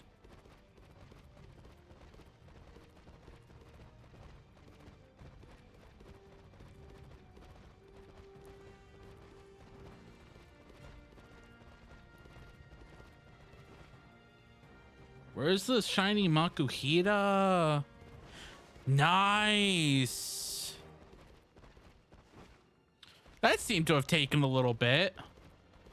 Did it fight you?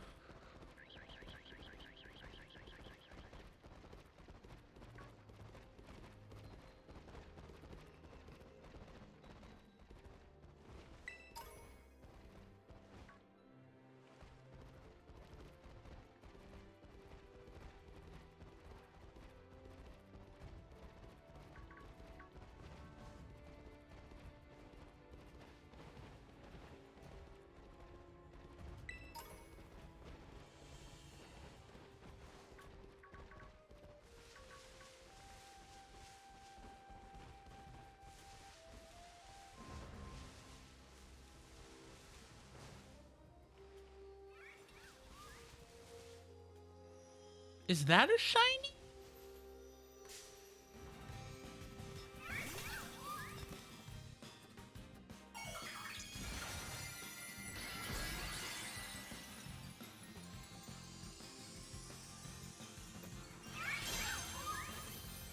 Espathra.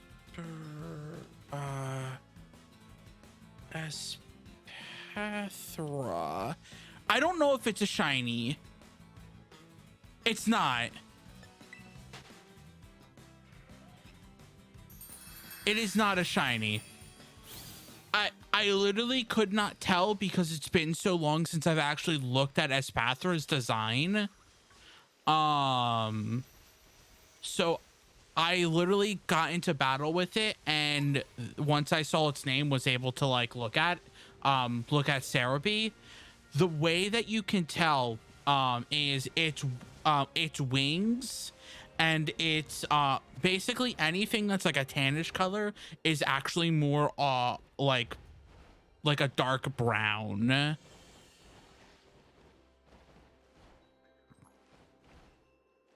So like it is a noticeable shiny, but it was like it was very much just like I have momentarily completely forgotten what you looked like.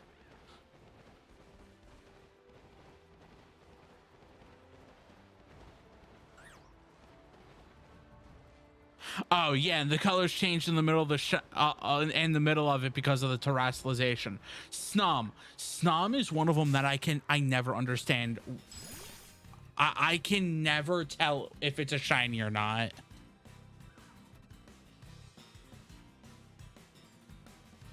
Like, the way that you can tell if it's a Snom shiny is its body is green,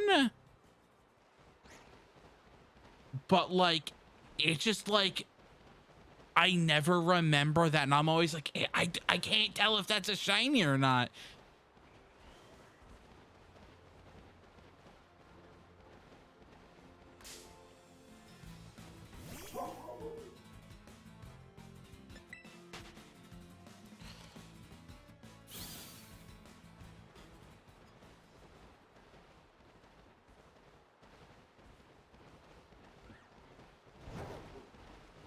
A roll shiny would be pretty nice right about now.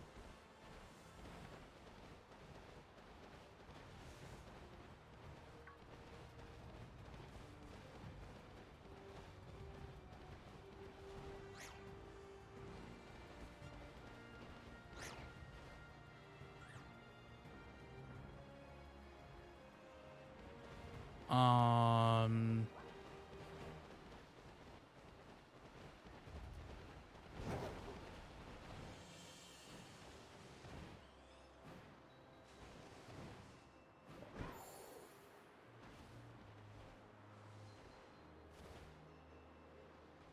yeah, I mean, that's the thing is I can battle anything that I'm like, yeah, I think it's a shiny. Let me just battle it.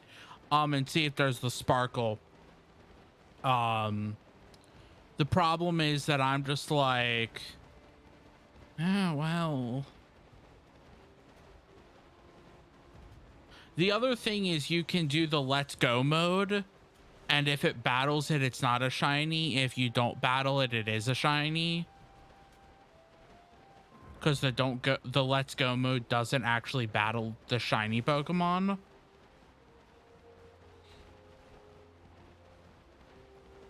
What the flip is Delibird shiny?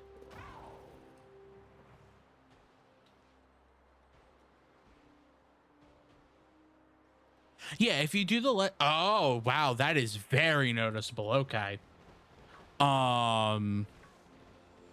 Yeah, if you do the let's go mode where you're leading Pokemon battles, yeah, it is, instead of a red body, it's a pink body.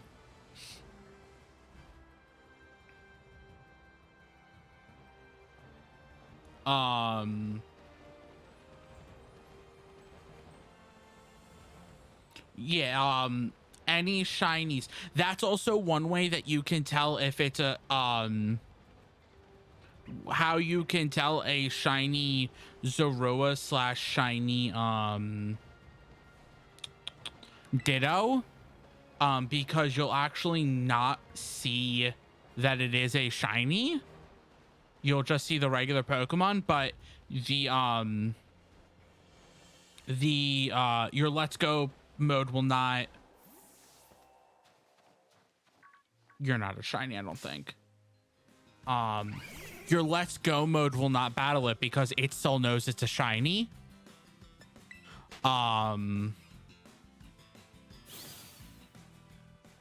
So like if you're just like doing let's go mode for a while and like your Pokemon's not battling something, it's like, this is weird.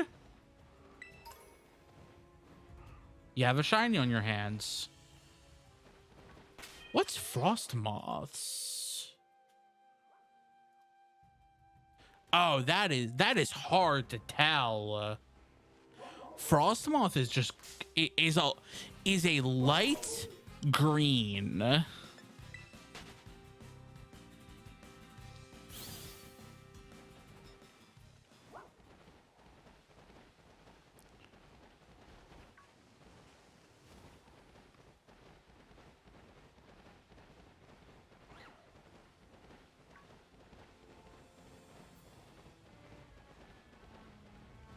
Frigiback's my boy.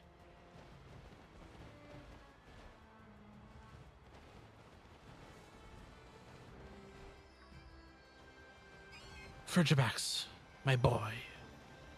One day.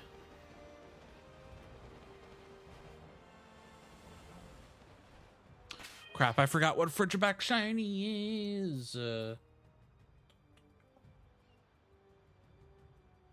Oh, that's Galar. Let me go here. This is a Paldea Dex. Frigibacks. Okay.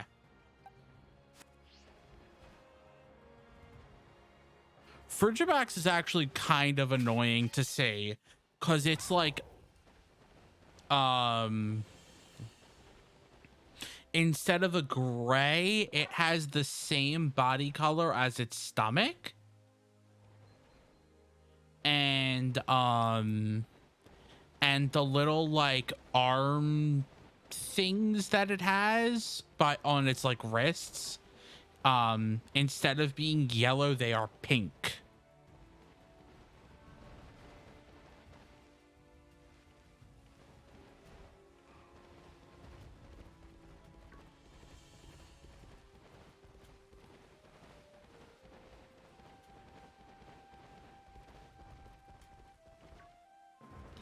These are the Nacli line's pretty easy because like the white salt is actually brown and like all the versions of it.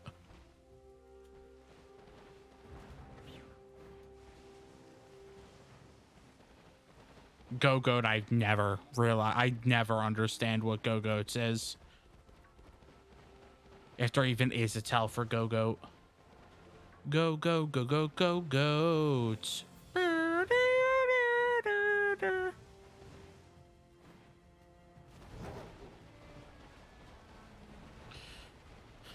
Mighty Morphin Power, go, goats.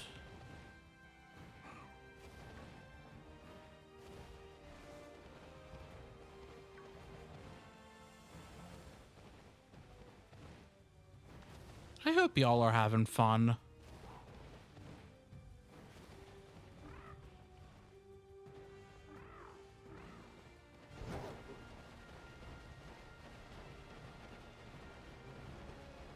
So Melik just needs Scizor in order to complete the Pokedex.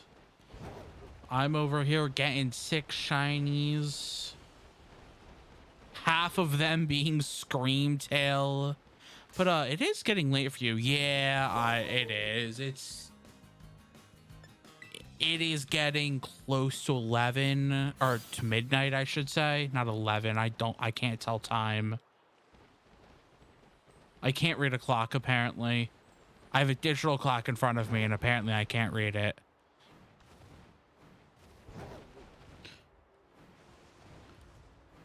At this point, I'm going to be like, let's hit the 4-hour mark, and then I'll finish.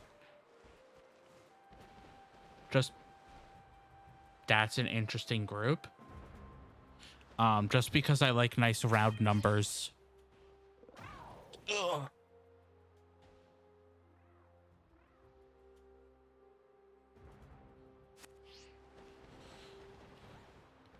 And plus, I got an hour of sleep earlier after work. So, like, I do have a little bit of energy that, like, I normally wouldn't have. Oh,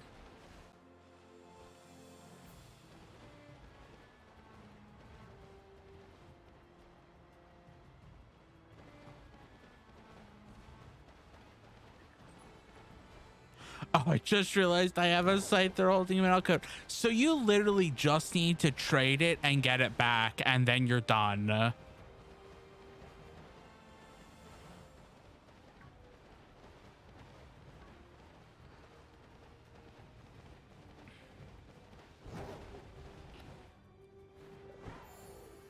Malik, do you need to trade it to me? Do you want to, like, just trade it? Like, we just do a quick trade? Or do you have, like, somebody else that you could trade with? That you would just trade with them? Whatever you want to do.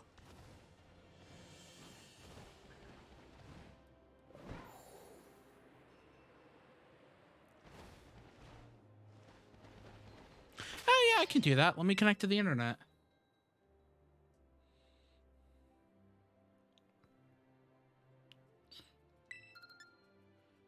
Poke Portal. And I could ask my brother, but either works. We could do it real quick. 11587639. I have the most random numbers that just popped into my head. Let me know when you're good, and I will hit I'll hit begin searching.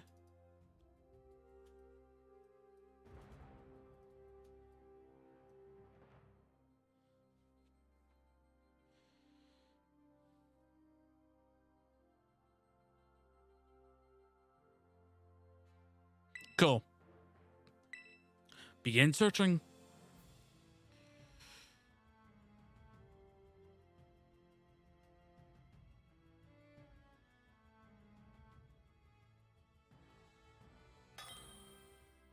Trade partner found. Tis a Melik. What shall I trade you?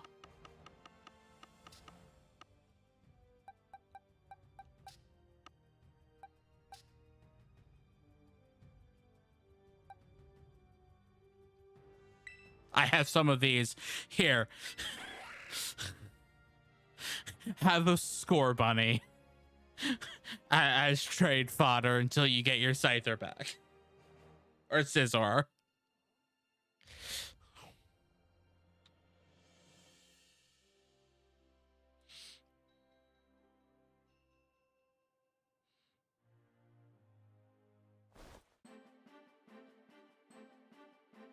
Bye, Score Bunny. Have fun with Malik.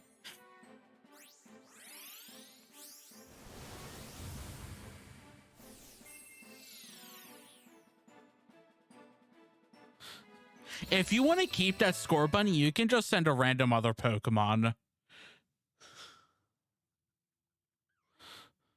Like, I don't know if you actually have Score Bunny or not. Like, if you don't, you can just keep that and send a random other Pokemon back. I don't care.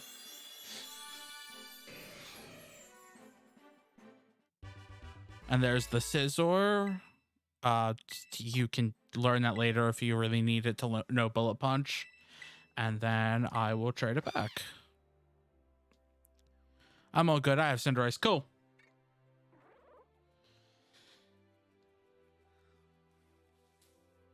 There's your completed Pokedex. Make sure to get the shiny charm.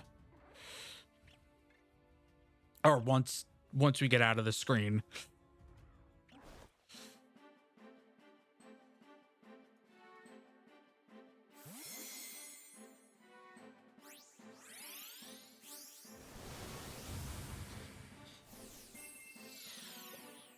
I basically just breeded a few Score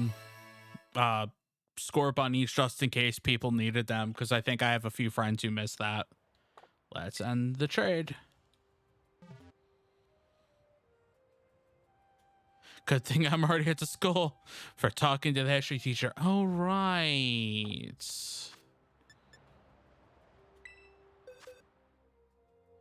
Yeah, I bred a few Cinderace Score Bunnies. I have a few Sprigatitos. I don't know why everybody has Sprigatito.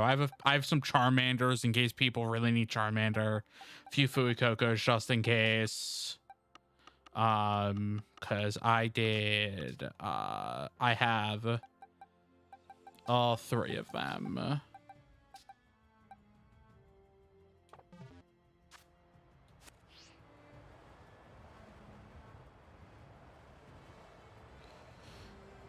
But yay! You got a diploma. So many. Oh yeah. Well, if you don't know, this coming weekend, this coming weekend, is Poison Greninja, which I doubt I'll be able to do Poison Greninja. Depending on what the good builds are for it.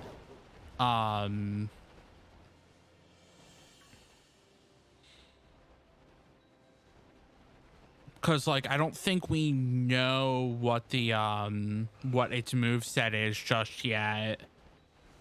So people haven't been able to people have some thoughts on a good build, but who knows, because Greninja has such a wide variety of movesets. It's so hard to accurately know what it can counter, especially because it's normally a dark type, and because it's poison, Psychic's the counter to it being poison because of the Terra. But because it can know a bunch of dark moves, if it knows any dark moves, it gets much harder. So it's okay, well, once people know its moveset, then we'll be in a better place. Ugh. Well, so the thing is a fighting. Well, so the thing is that it is mono, because it's a poison Terra type. It's monotype poison. would a fighting psychic type, would that even help with any water and dark moves?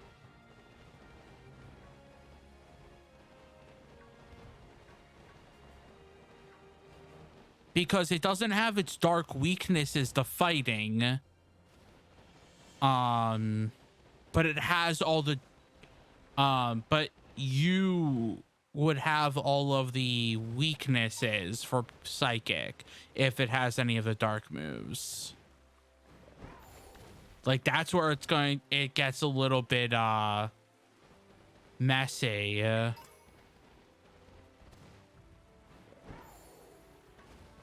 actually haven't seen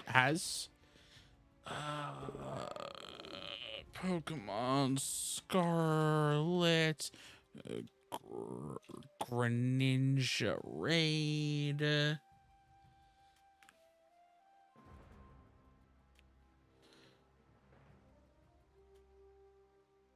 Yeah, like one of the a proposed counter is Clodsire. Actually,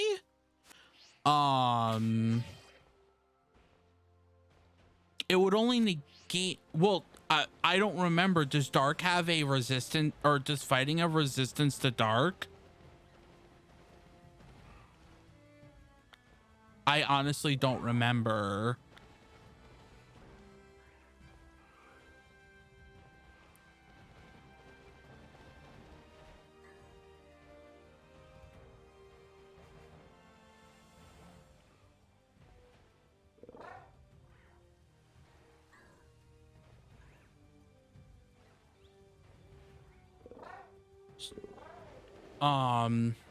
So I think dark moves are only normal effective. Interesting. So some like Gastodon, Quagsire, and Clodsire are some of the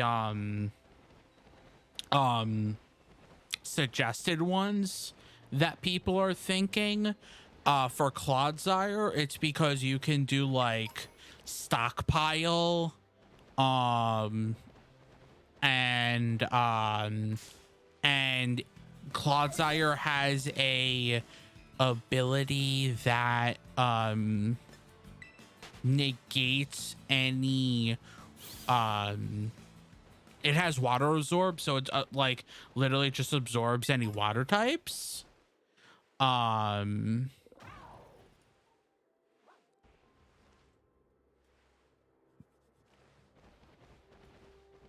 And because it's ground, it doesn't have it has a resistance to poison.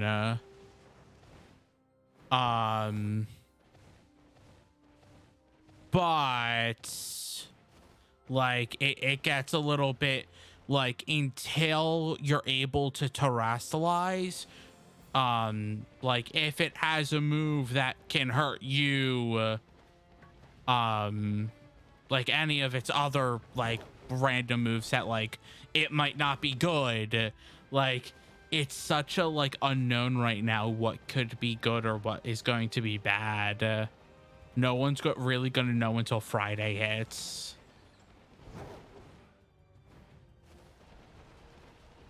And the thing is that a lot of the Pokemon that like you really like are actually really like are not used in Terra raids for the high level stuff. Like other than Clodsire. Clodsire's amazing. But like I don't think I've ever seen a Gallade build. There's probably a Gallade build. Gardevoir has a good build for like a defensive build to like stop status effects and like help people out. But like it is wild the like builds that people come up with. Love my Gardevoir, my perfect girl. Gardevoir is great. But yeah, like Clodsire, Quagsire also gets water absorb and basically has the same thing. Um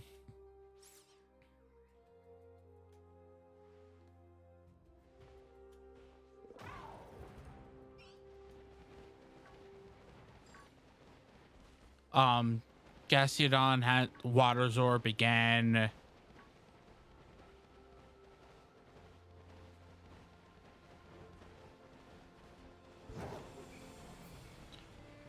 But anyway, it is now past midnight and it is past the 4-hour mark.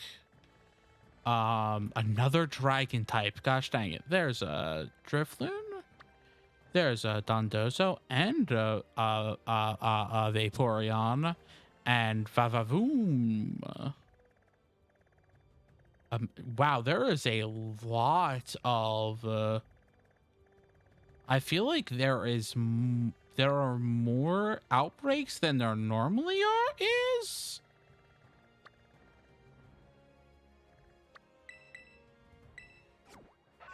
Like, hold up. That's a lot of outbreaks.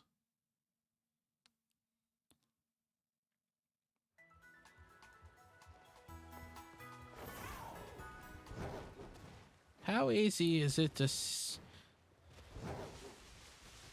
I'm not going to do this full outbreak because like I'm just kind of like I don't like trying to find a shiny Wattrel. I feel like it's so hard to find a shiny Wattrel. Yes, it's past 4 hours. I'm saving it. Yes, I know. I know.